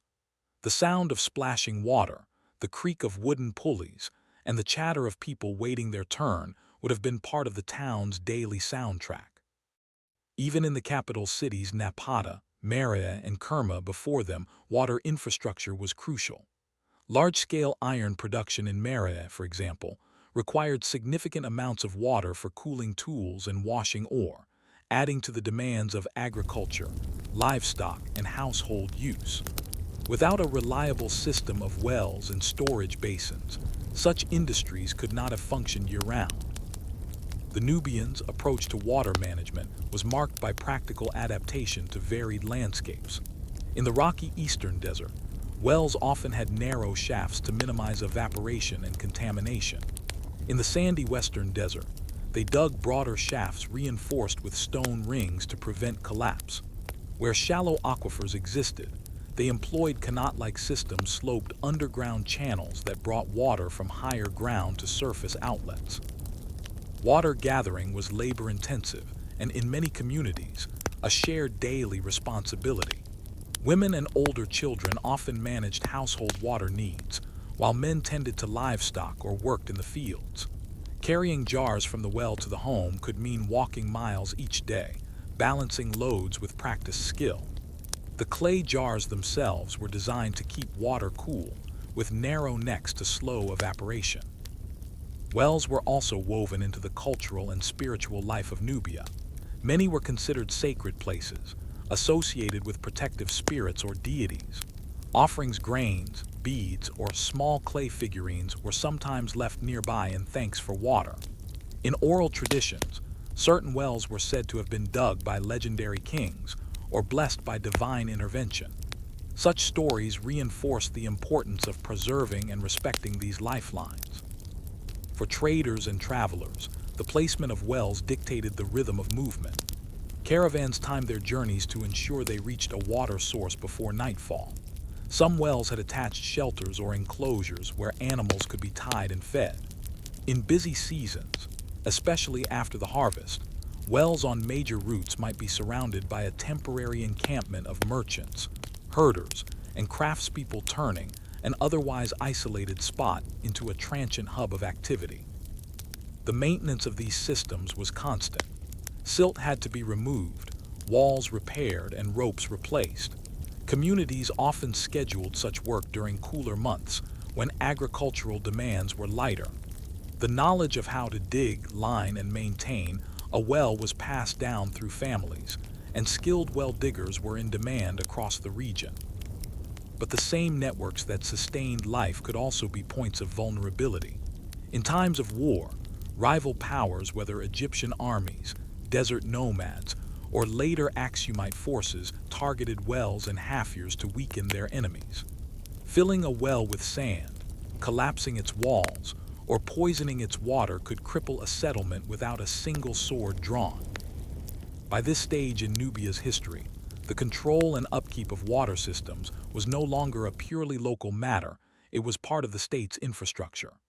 Royal inscriptions sometimes celebrated the building or restoration of wells, framing such acts as evidence of a king's care for his people. In a land where the desert pressed close on all sides, ensuring access to water was perhaps the most tangible demonstration of leadership. And so, as we stand at a desert well in the mind's eye, watching travelers draw water under the morning sun, a question emerges. Did the strength of Nubian kingdoms lie more in their armies and monuments, or in the quiet, constant labor of keeping water flowing where the desert would otherwise reclaim it?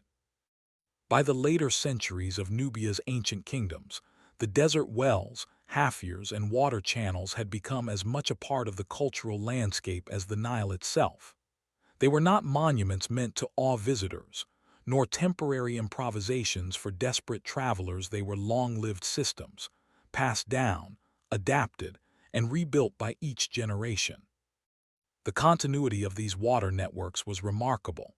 Many wells remained in use for hundreds of years, their locations and construction techniques preserved in collective memory. Inscriptions from the Meroitic period sometimes recorded the restoration of a well or haffir, often attributing the work to a king or queen. These inscriptions were not grand boasts of conquest but quiet claims of stewardship. To maintain water was to maintain life. In settled areas along the Nile, irrigation techniques grew more refined. Farmers dug shallow canals from riverbanks to their fields, timing their work to the annual flood. Where natural levees limited access, small embankments were cut to channel water into storage basins. These basins, sometimes lined with clay, served as reservoirs during the dry months, allowing for multiple planting cycles in a year. The wells complemented this system, providing a fallback when the river ran low or floods failed. Away from the river, however, the wells remained the only reliable source. Haffirs in particular became strategic assets for both local and regional power. The largest of these reservoirs were more than 50 meters in diameter, dug deep into the earth, and often ringed with a protective embankment to reduce evaporation and keep out livestock, except at designated watering points. Their maintenance required careful coordination, too much silt allowed to accumulate, and the storage capacity would diminish year after year. Even after the decline of the great kingdoms, many of these systems continued in use under new rulers. When Nubia fragmented into smaller political entities, the rights to certain wells could become bargaining chips in alliances or points of contention in disputes. A chief who controlled a key desert well could exert influence far beyond his own settlement, because any caravan passing through would be dependent on his cooperation. The Islamic period brought changes in governance but did not erase the water networks. New communities repaired ancient wells and added innovations such as Shaduf's counterweighted poles with buckets for lifting water and later, animal-powered water wheels in some Nile-side areas. Many desert wells, however, still relied on the same simple rope and pulley systems that had served their predecessors for centuries. For travelers, the sequence of wells along the caravan routes continued to set the pace of journeys. Merchant groups, pilgrim caravans, and nomadic tribes all moved according to the rhythm of water. An experienced guide could name every well between the Nile and the Red Sea, or between the northern oases and the Savannah Belt, recalling not only its location, but its depth, quality, and reliability in wet and dry years. Some wells gained reputations that outlasted the kingdoms that dug them. Local stories told of miraculous springs discovered by wandering herders, or of wells dug by legendary kings whose names were remembered long after their dynasties were forgotten. A few were considered blessed, their water believed to cure illness or bring good fortune. These beliefs encouraged communities to protect the wells even in times of hardship, ensuring they were never deliberately destroyed. Archaeology reveals the endurance of these systems in the layers of repairs found in ancient well shafts. Successive linings of stone or brick, modifications to widen the mouth or deepen the shaft, and even shifts in location as groundwater levels changed. In some cases, a single well site may have been relocated only a few meters from its original position, but still occupied continuously for hundreds of years. The slow decline of some wells was as telling as their persistence. Where trade routes shifted due to political changes such as the rise of Axum's Red Sea dominance, some desert wells were abandoned, their locations fading from memory. Sandstorms buried the openings, and without maintenance, the linings collapsed. Yet the forgotten wells leave traces, circular depressions in the desert floor, or concentrations of broken pottery from travelers who once stopped there. In a way, the wells became historical markers, silent witnesses to the roots and rhythms of a world now gone. They remind us that the history of Nubia was not only written in battles and royal decrees, but in the steady, communal labor of keeping water accessible in one of the most challenging environments on Earth. Some of these ancient systems survived into the modern era. Early European travelers in the 19th century recorded wells in Nubia, whose origins were unknown to local inhabitants, but whose construction techniques matched ancient examples. Even today, in parts of Sudan and Egypt's desert fringe, communities rely on wells that may have been first dug in antiquity, their shafts lined and relined countless times. Standing at one of these old well sites in the present day, you might hear the same sounds that echoed there 2,000 years ago: the creak of a rope, the splash of a bucket, the low murmur of people gathered in the shade. The kingdoms have changed, the trade routes have shifted, but the simple necessity remains. And so we are left with a final question. If these ancient water systems were built for resilience across centuries, what other technologies of the past, quiet, practical, and essential, might still hold lessons for how we survive in dry and changing climates today? Story 6. The monotonous glory of Kushite pottery workshops. If you walked into a Kushite town or village 2,000 years ago, you would notice certain objects everywhere. Jars lined up in kitchens, bowls stacked in markets, amphorae resting in storage rooms. They were all made of the same material, clay pulled from the earth and shaped by hand in workshops that operated quietly, year after year. This was the pottery of Kush, an art and an industry that defined daily life as much as it served the royal courts. The pottery workshops were not grand halls but low, open-sided structures, often attached to the potter's home. The air was filled with a fine dust from drying clay, and the smell of damp earth and smoke lingered. The work was repetitive, but it required skill built over years of practice. Potters began their days early, mixing clay dug from riverbanks with sand or crushed stone to improve its strength. The mixture was kneaded with bare feet or hands, until it reached the right consistency, firm yet pliable. In some cases, pottery was shaped entirely by hand using the coiling method. Long ropes of clay stacked and smoothed into walls, then thinned and shaped with wooden paddles or scrapers. In other workshops, a slow-turning wheel kicked or turned by hand was used for certain vessel shapes. The process was methodical. A potter might make dozens of nearly identical jars in a day, each matched in size so it could fit neatly into a storage rack or transport crate. The range of forms was wide. Tall storage jars for grain or beer, with narrow necks to keep out pests. Open-mouthed bowls for cooking or serving. Amphorae for transporting liquids like beer, oil, or water. Small cups and mugs, often undecorated, for everyday use. Decoration was modest but deliberate. Kushite pottery often featured incised lines, cross-hatching, or geometric bands. Some pieces were burnished polished with a smooth stone until the surface shone, while others were painted in red or black slip. The distinctive black-topped red ware, achieved by inverting pots in the kiln during firing to create a smoky finish, was a hallmark of Nubian tradition that persisted through centuries. Firing was done in simple kilns or even open fires. The key was controlling the temperature and oxygen flow. A firing pit might be dug into the ground, lined with stones and loaded with pots. Fuel wood, dung, or straw was added gradually, and the potter monitored the flames, adjusting with damp material to create smoke or with extra fuel for hotter, cleaner burns. The process could take hours, with the potter tending the fire constantly. The products of these workshops traveled far beyond their point of origin. Local households purchased directly from the potter, while merchants bought in bulk for resale. Pottery was essential for storage and transport in a land without modern packaging. It held beer brewed for festivals, water drawn from desert wells, oil pressed from seeds, and grain harvested from the floodplains. In urban centers like Mara, pottery workshops operated almost like factories, supplying both the royal household and the general population. Archaeologists have found huge dumps of broken pottery shard mounds outside ancient cities, evidence of the scale of production. Some vessels were imported from Egypt or the Mediterranean, but local production dominated, tailored to regional needs and traditions.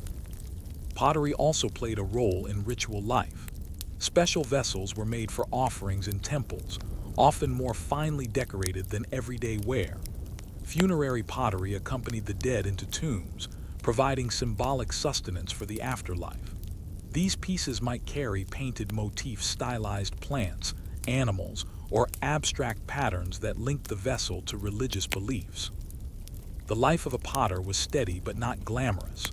Most worked in small family operations, passing skills from parent to child. Apprentices learned to knead clay before they learned to shape it, spending years on basic forms before attempting larger or more complex pieces. The work was seasonal to a degree, easier in the dry months when clay dried quickly, slower in the damp periods when pots took longer to harden before firing. Economically, pottery production was a quiet but constant contributor to the local and regional economy.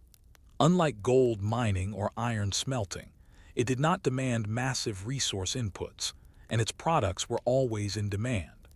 The durability of pottery also meant that broken vessels could be repurposed shards used as scrapers, game pieces, or even writing surfaces in the form of ostraca.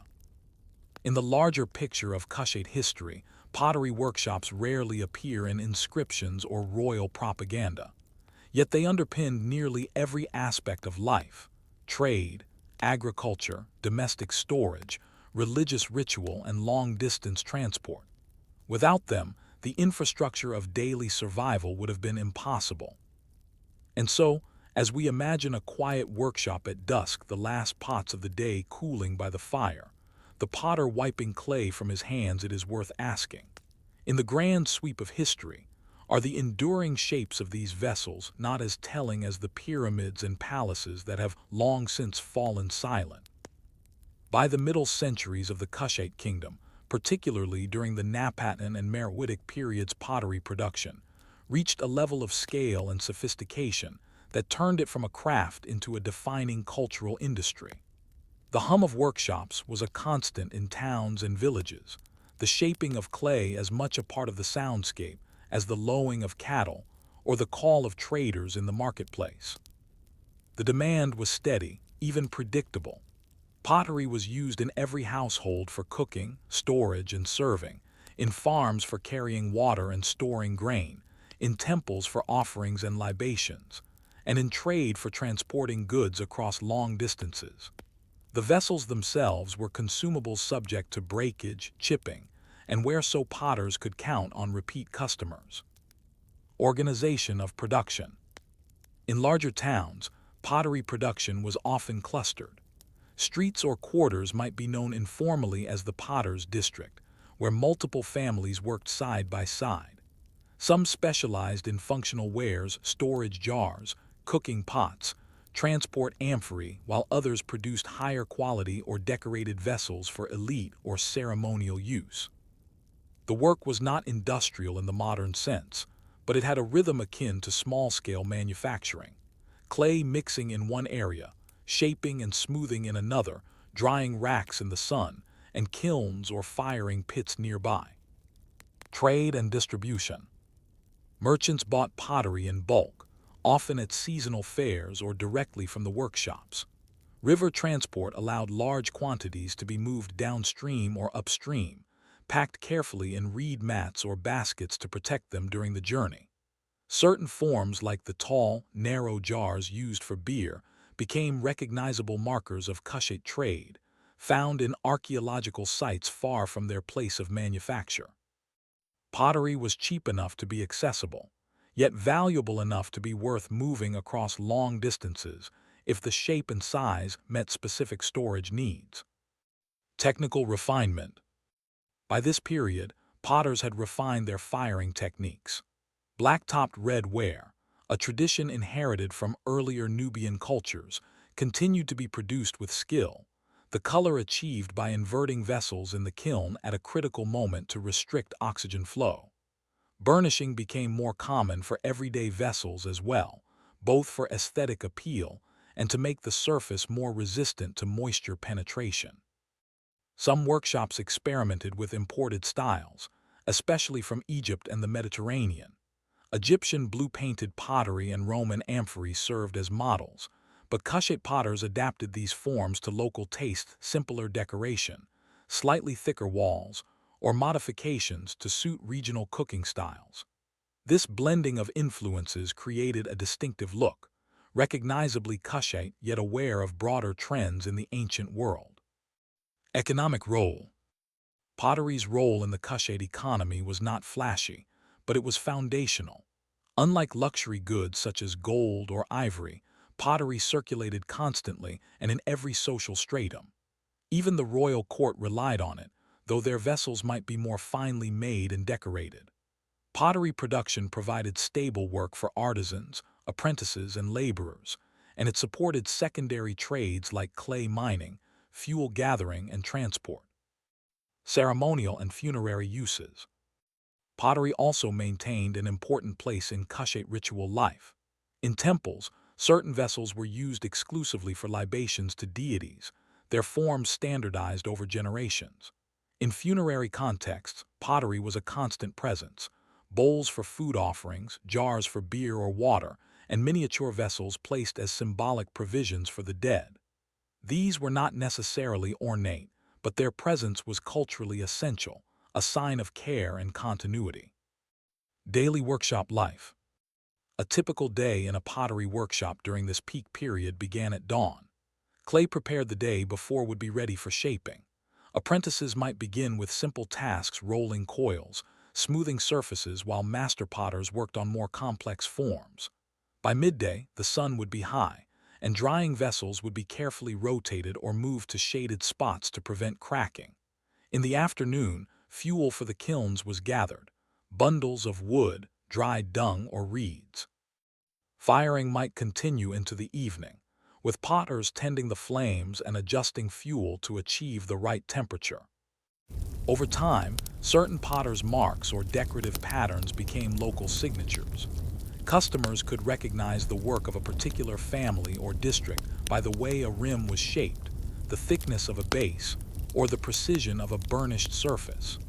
This reputation mattered. Good work meant repeat orders, and in a craft where breakage was inevitable, reliability was everything. Cultural significance. For all its ubiquity, pottery also carried symbolic weight. The act of shaping clay was associated in some traditions with creation, myths, the transformation of formless earth into a purposeful object.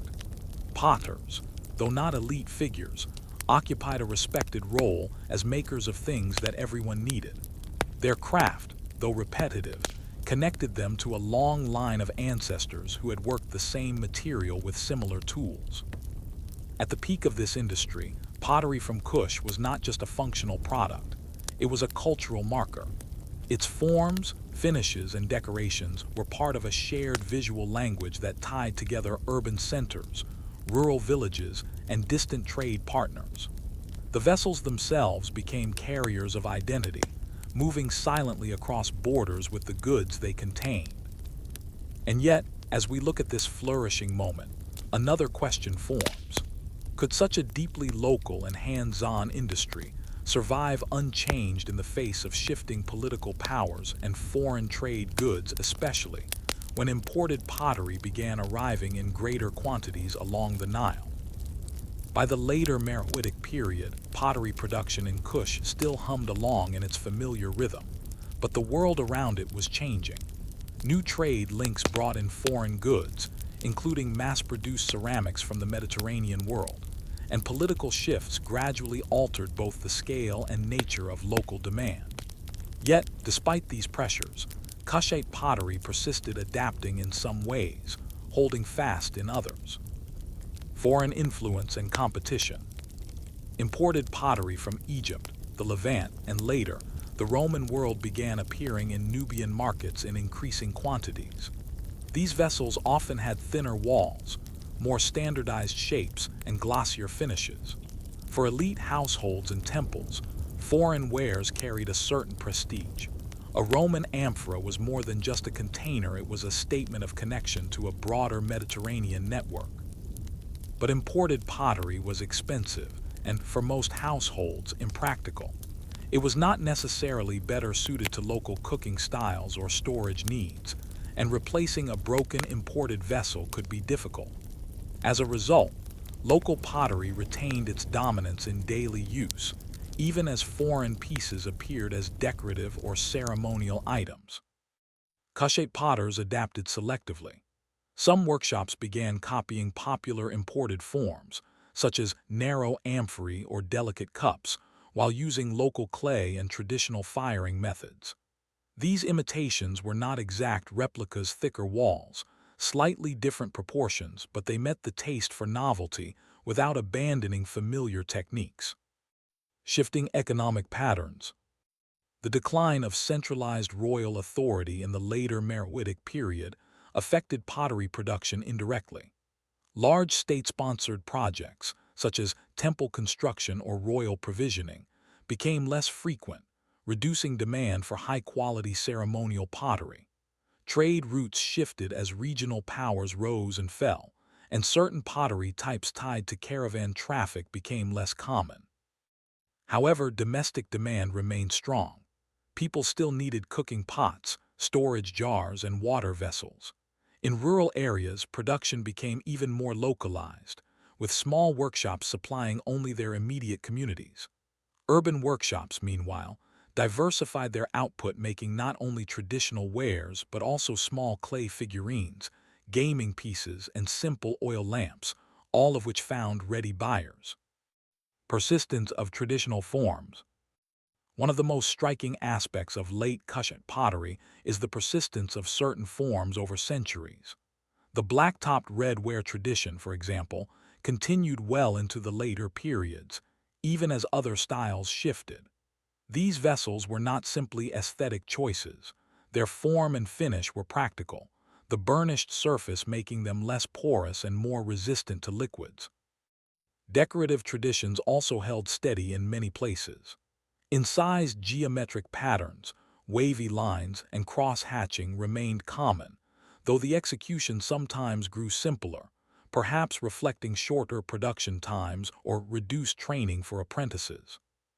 Archaeological insights. Modern archaeology has revealed the extent of this long-lived craft through the study of pottery dumps, mounds of broken vessels outside settlements.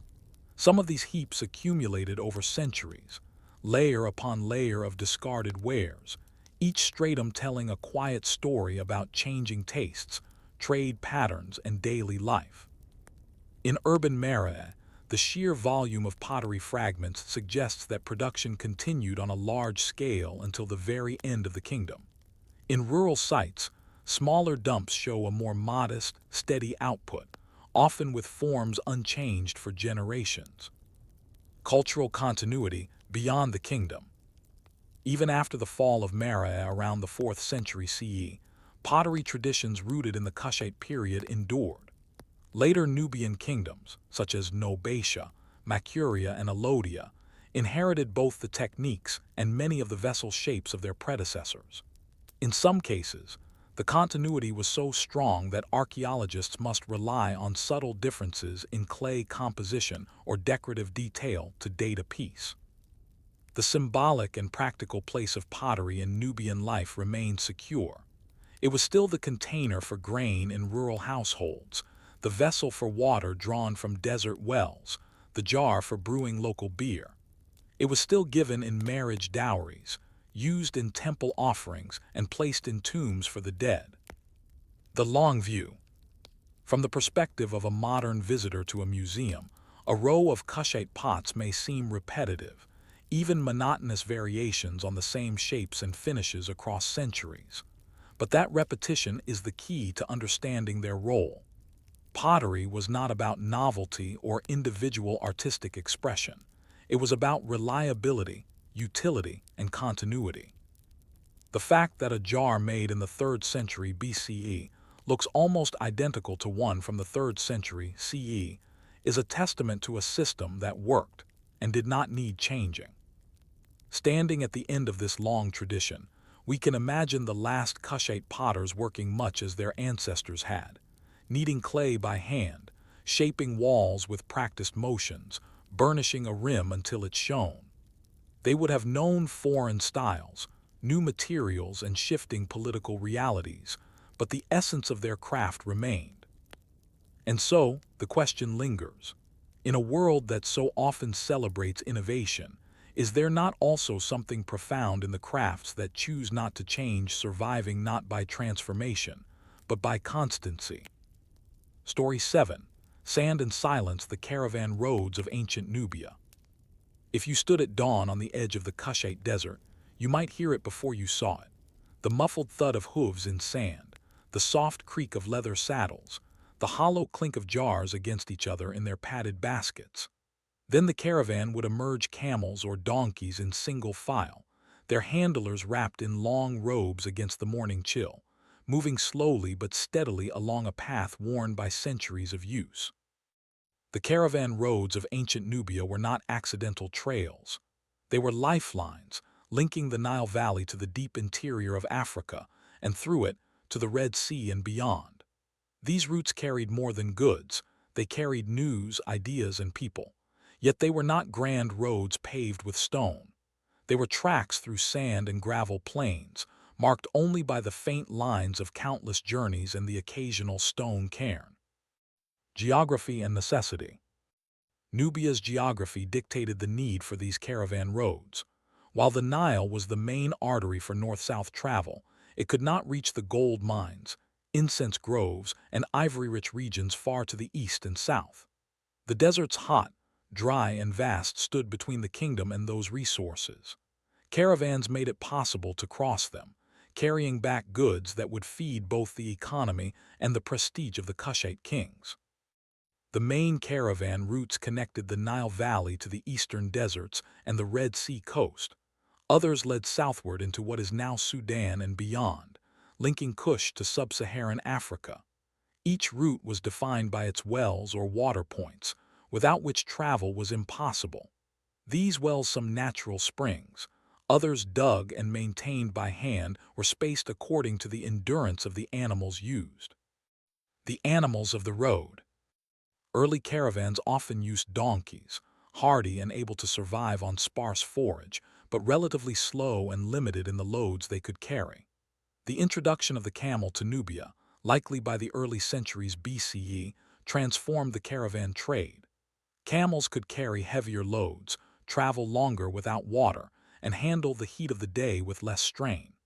Their arrival did not eliminate the use of donkeys, but it expanded the range and efficiency of trade. A fully laden camel could carry up to 200 kilograms, often split between two large panniers made of woven reed or leather. These panniers might hold jars of water, sacks of grain, bundles of incense, or tusks of ivory. Pack animals also carried goods destined for export: gold dust from Nubian mines, iron tools from Merea, or animal skins from the savannas. The people of the caravan. A caravan was not just animals and cargo. It was a moving community: merchants, hired handlers, sometimes guards, and occasionally travelers seeking passage. The handlers knew every well and landmark, every patch of shade, every stretch of road where wind-blown sand could obscure the path. Their knowledge was hard-earned, passed down through generations, and essential for survival. Merchants, often from wealthier urban families, might own several animals in a caravan but not travel themselves, hiring experienced leaders to manage the journey. Payment could be in cash or goods, and trust was critical. Losing a load to theft, accident, or dehydration could ruin both merchant and handler. Daily life on the road. A caravan day began before sunrise. The animals were fed and loaded in the half-light, the cooler hours of the morning reserved for travel. By midday, the sun's heat was punishing, and the caravan might halt for rest, finding what shade it could under rocky outcrops or makeshift awnings. Afternoon travel was slower, with more frequent stops to check the animals and cargo. Meals were simple: flatbread baked on small portable griddles, dried dates, and sometimes roasted meat. Water was rationed carefully. Handlers knew exactly how much each person and animal could have before reaching the next well. Nights were cooler, and sometimes the caravan traveled after sunset to take advantage of the lower temperatures, the stars serving as both light and guide. Goods in motion. The goods that moved along these routes were varied and shaped by the kingdom's economy. From the south came gold, ivory, animal skins, ostrich feathers, and sometimes live animals, giraffes or leopards destined for foreign courts. From the east and the Red Sea came incense, exotic woods, and imported goods from Arabia and India. In the other direction, caravans carried Nubian iron tools, pottery, grain, and textiles. Goods were often packed in layers of reed matting, leather, or woven palm fiber to protect them from heat, dust, and rough handling. Fragile items like pottery were cushioned in straw or wrapped in cloth. Even so, breakage and spoilage were common, and some goods like fresh produce had to be moved quickly or not at all. Security and hazards. The caravan roads were not without danger. Bandit attacks, though not constant, were a real threat, especially in regions where the central authority of Kush was weaker. Some caravans hired armed guards, while others relied on traveling in large numbers for safety. Natural hazards were just as dangerous: sudden sandstorms that erased the trail, flash floods in dry wadis, or wells that had gone dry. Caravan leaders planned routes and schedules with these risks in mind, often timing departures to coincide with cooler seasons or to avoid the height of summer. Some routes were only passable at certain times of the year, when seasonal rains refilled desert wells.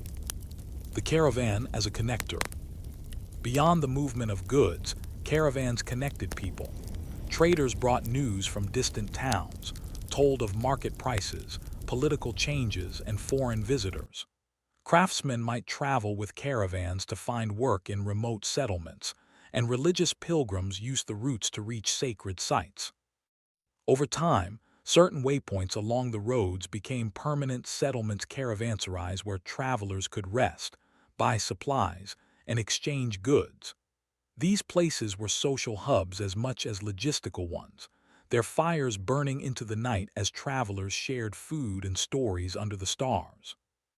The caravan roads of ancient Nubia were in many ways the kingdom's silent arteries.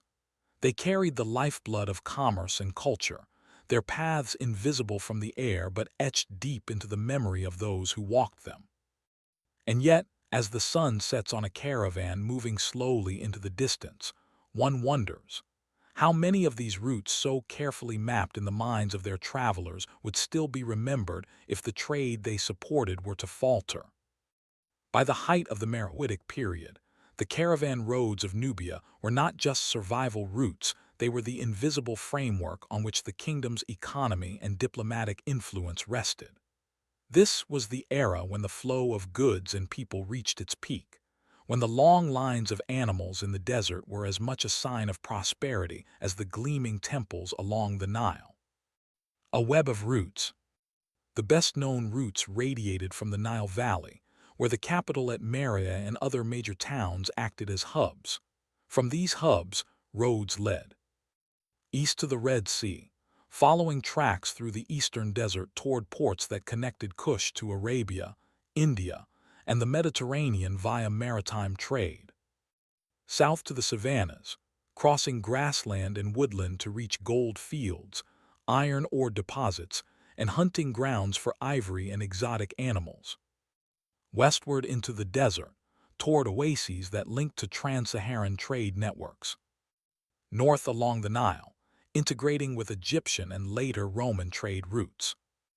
Each of these roads was dotted with rest points, some little more than a shaded clearing near a well, others developing into semi-permanent encampments or small villages, whose survival depended entirely on the caravans that passed through. The busiest season. Trade was not constant year-round. The busiest caravan seasons came after the harvest, when grain could be traded or sent as provisions, and in cooler months when travel was less punishing. Seasonal rains in some desert regions created brief windows when wells were full and pasture was more abundant, making long journeys feasible. Merchants planned months ahead, coordinating with caravan leaders to secure space for their goods. In some cases, entire towns seemed to revolve around caravan traffic preparing supplies, repairing saddles and panniers, and negotiating deals that might take weeks to finalize. The goods that defined the routes. The roads themselves often took shape around specific resources. For example, gold roads, trails leading from Nubia's rich mines in the eastern desert to the Nile Valley, where the metal was weighed, stamped, and often sent north to Egypt or shipped to foreign ports. Ivory roads, southern routes bringing tusks from elephant-hunting regions, destined for carving workshops in Meria or export to distant lands. Incense roads, linking to Red Sea ports where frankincense and myrrh arrived from Arabia, before moving inland to temples and elite households. Salt roads, less glamorous but vital, carrying blocks of desert salt to regions where it was scarce. The steady repetition of these specialized trades gave the caravan roads a kind of pulse, predictable enough that settlements along the way could anticipate what season's traffic would bring. Caravan leadership and authority. Running a large caravan was a position of prestige. The caravan leader, often called by titles lost to us in translation, was part navigator, part quartermaster, part diplomat. He had to keep peace among merchants, resolve disputes over damaged goods, and negotiate with local authorities or, in more remote regions, with tribal leaders whose cooperation was essential for safe passage. Some caravan leaders became wealthy in their own right, owning herds of camels and taking a share of every shipment they escorted. Others were tied to royal service, managing state-sponsored expeditions that carried tribute, diplomatic gifts, or materials for large-scale building projects. Diplomacy on the road. The caravan roads were also diplomatic channels. Envoys from Kush traveled with them, bearing letters, gifts, and messages to foreign rulers. Likewise, foreign merchants and ambassadors entered Kush along these same dusty tracks. The meeting of cultures at the rest stops Greeks, Arabs, Nubians. Egyptians made the caravan roads a corridor for language, ideas, and even fashion. Archaeological finds, such as amphorae of Roman wine in Meria or beads from India in Nubian tombs, testify to how far the influence of these roads reached. They were less a single silk road and more a series of overlapping paths, carrying fragments of the wider ancient world deep into Nubia's heartland. Everyday life along the roads. For the settlements along these routes, caravan traffic meant both opportunity and dependence. A well-placed village could earn its livelihood from selling fodder, food, and water to passing travelers. Artisans might find steady work repairing gear or making rope, leather bags, and protective wrappings for goods. But when traffic slowed because of political instability, shifting trade routes, or drought, these same settlements could wither quickly. The fortunes of the road were the fortunes of the people. The silent danger, desert memory. One of the least visible but most important elements of the caravan network was the collective memory of its guides. The desert did not advertise its roads. They were memorized in sequences of landmarks, distances, and invisible cues in wind-shaped dunes. Losing that knowledge through the death of experienced guides or the abandonment of a route could erase a road entirely in a generation. That fragility made caravan leadership not just a profession, but a guardianship of knowledge. Some routes were known only to a few families, passed down in guarded secrecy, each generation adding its own refinements. By the time the caravan network reached its peak, it had become more than a trade system. It was the skeleton of Kush's external identity, invisible to those who stayed in the Nile Valley, but utterly essential to those who relied on the goods it carried. And yet, as we trace these paths in their busiest days, one question remains. Could a network so dependent on memory, cooperation, and seasonal rhythm survive when new political powers like Rome began to draw the world's trade toward their own favored roads and ports? The decline of the Nubian caravan roads was not sudden. It came, as declines often do, in small changes that seemed insignificant at the time: a port favored elsewhere, a well running dry, a new road opened by a foreign power. But over the course of generations, these shifts thinned the lines of animals crossing the desert until the once steady pulse of trade slowed to a whisper. Political shifts and trade diversion. The expansion of Roman influence in Egypt and the Red Sea gradually altered trade flows in the region. Roman-controlled ports like Berenice and Myos Hormuz attracted merchants with the promise of security, established markets, and direct links to the imperial economy. These ports drew goods that might once have moved along Nubian caravan routes, bypassing them entirely. Closer to home, the later Meroitic kingdom faced its own political challenges: pressure from neighboring peoples, internal instability, and the gradual weakening of centralized authority. Without strong royal sponsorship, large-scale state caravans became rarer, leaving private merchants to carry on trade at reduced scale and with fewer resources for maintaining difficult routes. Environmental pressures. The desert has always been an unforgiving partner, but long-term changes in climate and rainfall patterns may have made some routes harder to maintain. Wells that had been dependable for centuries could fail, and without regular use, they silted up or collapsed. When that happened, detours were often impractical, and an entire segment of a trade route could become unusable. In some cases, the routes themselves shifted, subtly: sand dunes migrating over decades, obscuring landmarks, altering wind patterns. The caravan guide's deep memory of the desert was still powerful, but knowledge without water was useless. Survival in the margins. Even as the great interregional trade diminished, some parts of the caravan system survived for local or regional use. Shorter routes linking Nile Valley towns to nearby oases or mines continued to operate, carrying salt, grain, and small quantities of gold or ivory. In these cases, the scale was smaller, the caravans fewer in number, but the principle remained.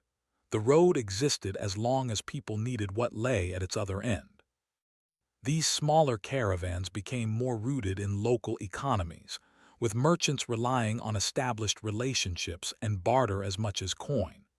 The great multi-ethnic gatherings of earlier centuries became rare, replaced by smaller, more familiar exchanges. The last great caravans. Archaeological hints suggest that significant caravan traffic may have continued in parts of Nubia into the early centuries CE, even after the fall of Meria in the 4th century. Some goods still reached the Nile Valley from the south and east, but by then, the routes were shadows of their former selves, less a grand artery, and more a scattering of capillaries feeding small markets. Travelers in later Nubian kingdoms like Nobatia or Makuria might still have encountered long trains of camels in the desert, but the goods they carried were fewer, and the purpose was more often regional than international. Legacy in the landscape. Even when abandoned, the caravan roads left traces. Cairns built to mark the way still stand in some places, their stones weathered but visible. Ancient wells, now dry, remain as depressions in the earth or rings of collapsed masonry. In rare cases, remnants of caravan encampments survive a scatter of pottery shards, fragments of leather or rope preserved by the desert air. These remains are faint, but they speak of centuries when the desert was not empty. The roads may have disappeared from maps, but they survive in local place names, in oral histories, and in the subtle geography of the land. Cultural echoes. The cultural role of the caravan roads lingered long after the routes themselves faded. Nubian languages retained words for camel gear, caravan leadership, and trading practices that outlived their original context. Folktales recalled great journeys across the sands, often blending memory with embellishment, turning practical guides into heroes and merchants into legendary benefactors.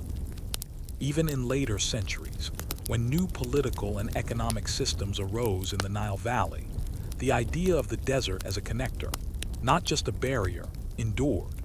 It is perhaps no coincidence that some modern trade routes in Sudan and beyond still follow paths first worn by Nubian hooves 2,000 years ago.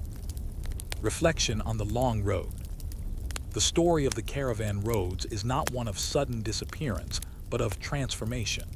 For centuries, they were the silent arteries of Kush, binding together regions that could not be linked by river.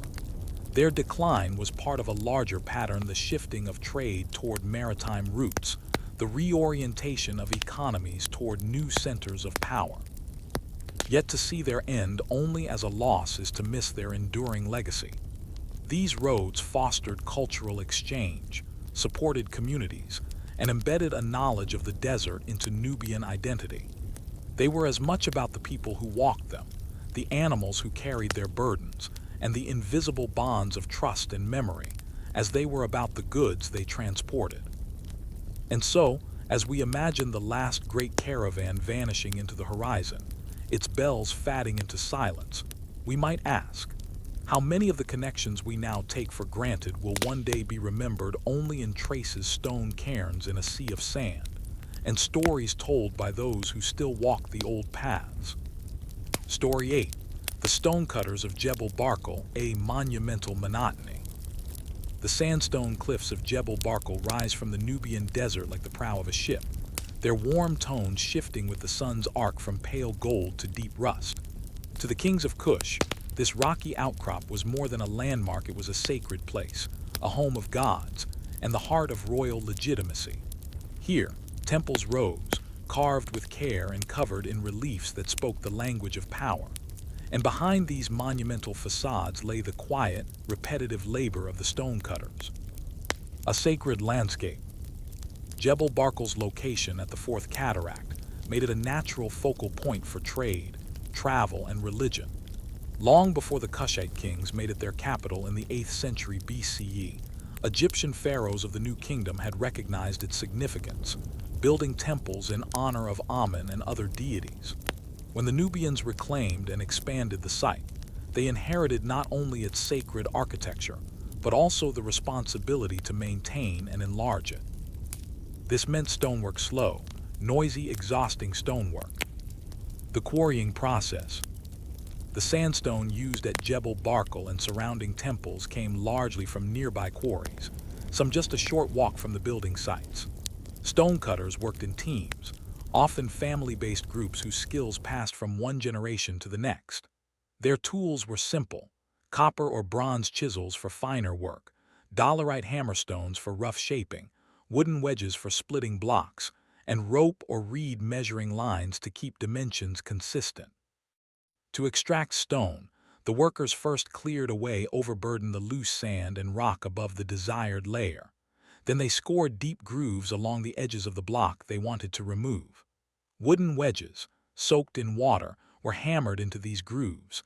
As the wood swelled, it forced the rock apart with surprising strength. The freed block was then levered onto sledges or rollers for transport. Transporting the stone. Moving a multi-ton block of sandstone from quarry to temple was a job in itself. On flat ground, sledges dragged by teams of laborers were most common, sometimes lubricated with water or oil to reduce friction. Over short distances, the work was steady but slow. A block might take hours to move a few hundred meters. In more challenging terrain, rollers cut from palm trunks were used, though these required constant replacement. Each block was marked with quarry symbols, often indicating its intended location in the construction. Losing track of a block's placement could mean hours of recutting to make it fit. Shaping and carving. Once at the building site, the stone was dressed, its rough surfaces smoothed with hammerstones, then worked to precise measurements. Corners were squared with plumb lines and set squares. For decorative or inscribed blocks, master carvers outlined designs in red ochre before apprentices began the slow work of chiseling the relief. This was where artistry met tedium. A single carved wall panel might take weeks of labor, the same repeated motions producing hieroglyphs, figures, and scenes that, when complete, told stories of divine favor and royal achievement. Much of the work was done by lower-ranking artisans under the direction of master sculptors, whose names are mostly lost but whose hands shaped the visual language of the Kushite state. The soundscape of labor. To stand near the quarries or construction sites was to be surrounded by a constant rhythm. The thunk of hammerstones, the scrape of chisels, the creak of wooden wedges, and the grunts of laborers moving stone. It was not the deafening clangor of metalwork, but a steady, persistent percussion, broken only by calls for water, commands from overseers, or the occasional song to keep time. Work began at first light, when the desert air was still cool. By midday, heat forced many to slow their pace, seeking shade to sharpen tools or prepare smaller pieces. The afternoon brought renewed effort, though the sun was a constant companion until it dipped behind the horizon. Daily life of the stonecutters. Stonecutters were skilled laborers, and while their work was physically punishing, it carried a degree of respect. Many lived in modest houses near the site, their families integrated into the larger community of temple workers, priests, and support staff. Payment could be in grain, beer, and other goods, with occasional bonuses for completing large or difficult projects. Meals were practical: bread, lentils, onions, and dried fish brought from the Nile. Beer, thick and nourishing, was a staple, its mild alcohol content providing both hydration and calories. Organization and oversight. The building projects at Jebel Barkal were managed by royal or temple officials, who coordinated quarrying, transport, and construction. Records, often kept on ostraca, pottery shards, or wooden boards, noted quantities of stone, labor assignments, and progress. Overseers ensured that blocks arrived on time and that the final product matched the royal plan. This bureaucracy could be as relentless as the work itself. A delay in quarrying might hold up the entire construction schedule. An error in cutting could waste valuable stone. The efficiency of the stonecutters was not just a matter of pride, it was a matter of royal reputation. Endless repetition with lasting purpose. For the stonecutters, there was no final completion. Temples were constantly repaired, expanded, or renovated. Reliefs were recarved to reflect new rulers or religious shifts. Even as one project ended, another began. The same grooves, the same wedges, the same chisels again and again. And yet, for all the monotony, each block placed, each carving completed, added to a monument that might stand for centuries. The laborer's reward was not immediate beauty, but enduring presence, a block that fit so well it might still bear the chisel's mark when the wind buried the temple in sand. Still, one wonders, did the stonecutters ever pause, chisel in hand, to imagine that one day their work would be uncovered by strangers who could not speak their language, but would still marvel at the patience locked into each stroke. When you stand at the base of Jebel Barkal's great temples, it's easy to imagine the completed facades as singular works of art. But each wall, each column, each carved lintel was the product of an enormous logistical machine, one that required not just the skill of stonecutters, but the synchronized labor of hundreds of specialized workers. The layout of the temple projects. A temple expansion began long before the first stone was cut. Priests, scribes, and royal architects determined the placement and design of the new structure, often consulting sacred geometry and astronomical alignments. At Jebel Barkal, many buildings were oriented to capture the light of the solstices or to align with the cliff's distinctive pinnacle, believed to be the home of Amen himself. Plans were sketched on papyrus or plaster boards. These weren't blueprints in the modern sense, but proportional drawings that set the scale of columns, walls, and doorways. From there, quarrying orders were issued, coordinating the quarry and the site. The quarry and the construction site worked like the two ends of a single body. Foremen at the quarry received lists of required block sizes and quantities, prioritizing the most essential pieces. Meanwhile, at the temple site, masons prepared foundations and plinths to receive the incoming stone.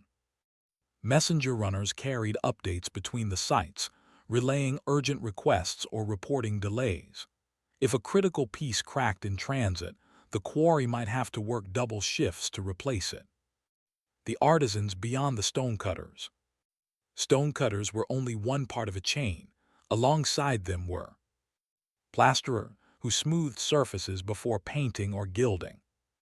Painters, who applied bright mineral pigments, reds from iron oxides, blues from ground azurite, yellows from ochre, transforming bare relief into vivid tableaus. Metalworkers, who forged chisels, mallets, and bronze fittings for doors and shrines. Woodworkers, who built scaffolding, door frames, and ceremonial furniture. Scribes, who recorded daily progress and documented donations of labor or materials. Many of these trades were hereditary. A painter's son often became a painter. A mason's daughter might marry into another mason's family, keeping skills within tightly knit circles. Scaffolding and working at height. Rising temple walls required constant adjustment of scaffolding. Wooden poles, lashed together with rope, formed walkways at various levels. From these precarious perches, artisans carved high reliefs and painted friezes. Climbing up and down dozens of times a day was simply part of the work. On windy days, sand blew across the scaffolds, stinging eyes and coating wet paint. Workers tied cloths over their faces, continuing their tasks without pause. The temple had to rise on schedule. Ceremonial milestones. The building process was punctuated by rituals. Laying the foundation stone was a religious event, often attended by the king or his representative. Offerings of grain, beer, and incense were placed beneath key points of the structure to invite divine favor.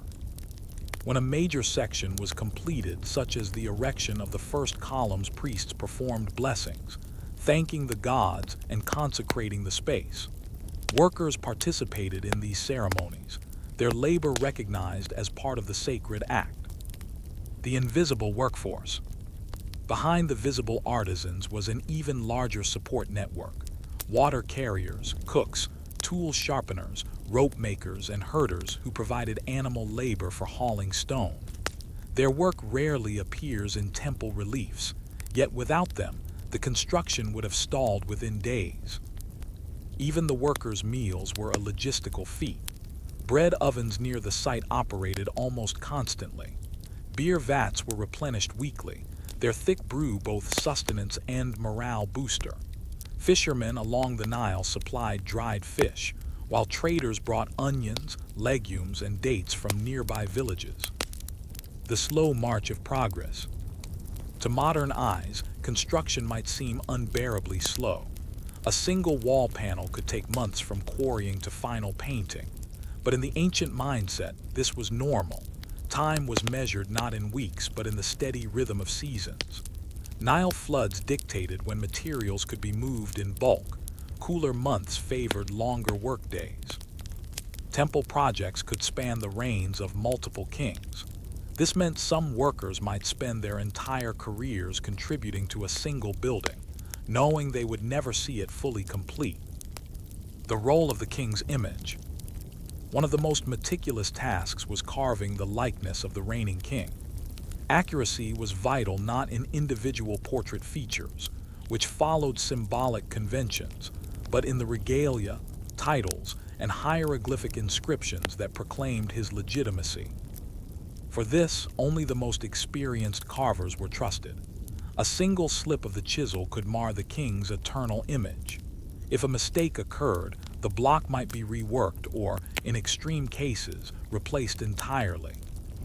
Endless maintenance. Even finished temples required constant upkeep. Sandstorms eroded reliefs, floodwaters damaged foundations, and political changes demanded alterations to inscriptions. Stonecutters often found themselves recarving the same names and titles when a new ruler ascended. In this way, the work at Jebel Barkal was never truly done. The temple complex was a living site, growing, changing, and absorbing the labor of generations. And yet, in the midst of this vast, organized, unending process, one question lingers. Did the workers think of these monuments as theirs or only as the property of kings and gods?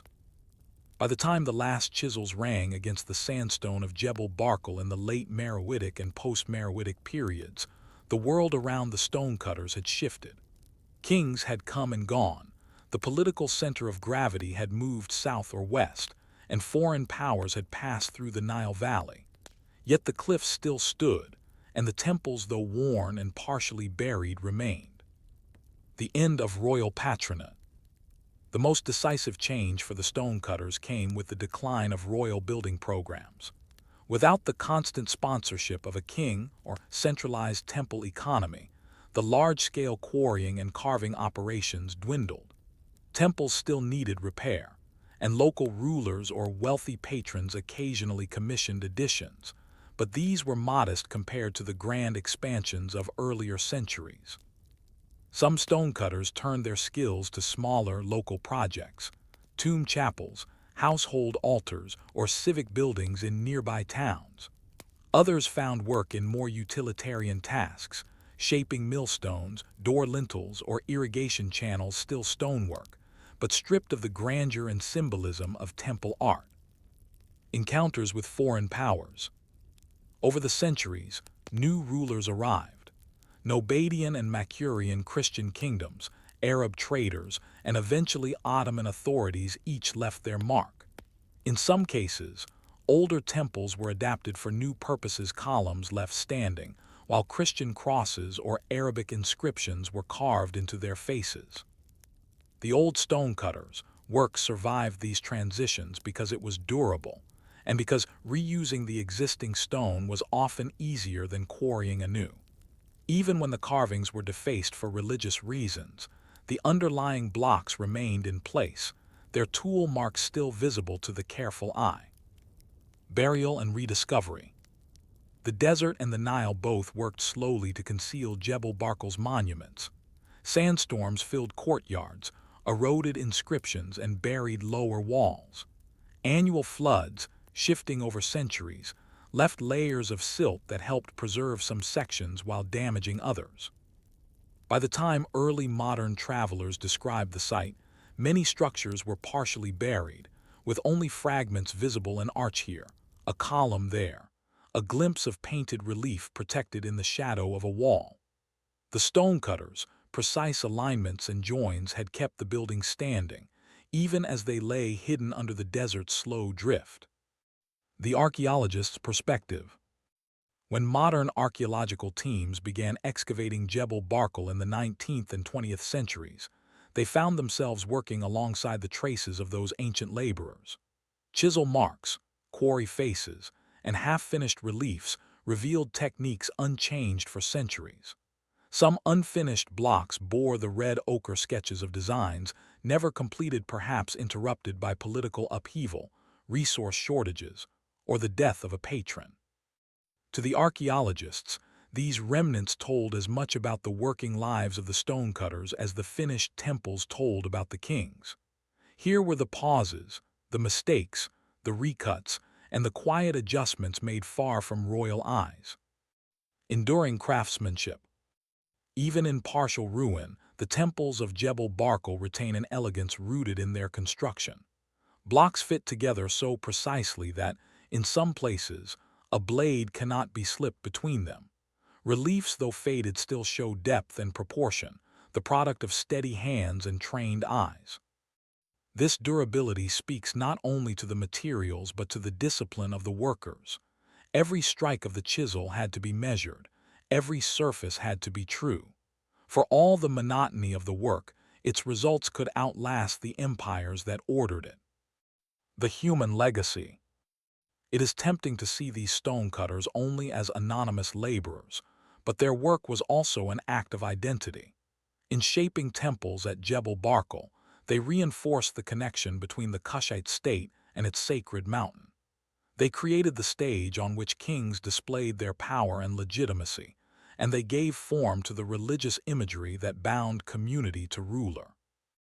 Over generations, these artisans left behind more than stone. They left a rhythm of life, a pattern of skill passed from master to apprentice, a sense that working with stone was not just a trade, but a calling. Echoes in the present.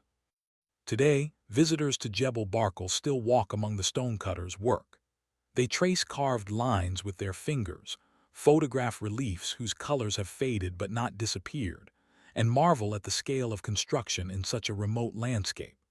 The quiet of the site is broken only by wind, birds, and the crunch of footsteps, an echo, perhaps, of the silence that followed the last hammer blow centuries ago. The sandstone still holds the memory of those who cut, hauled, and carved it. The blocks do not speak, but they endure testament to a labor that was repetitive, exhausting, and in its way sacred. And so we might ask, when the last visitor leaves and the sun sets behind the mountain, does the cliff remember the sound of the chisels that once shaped its stones?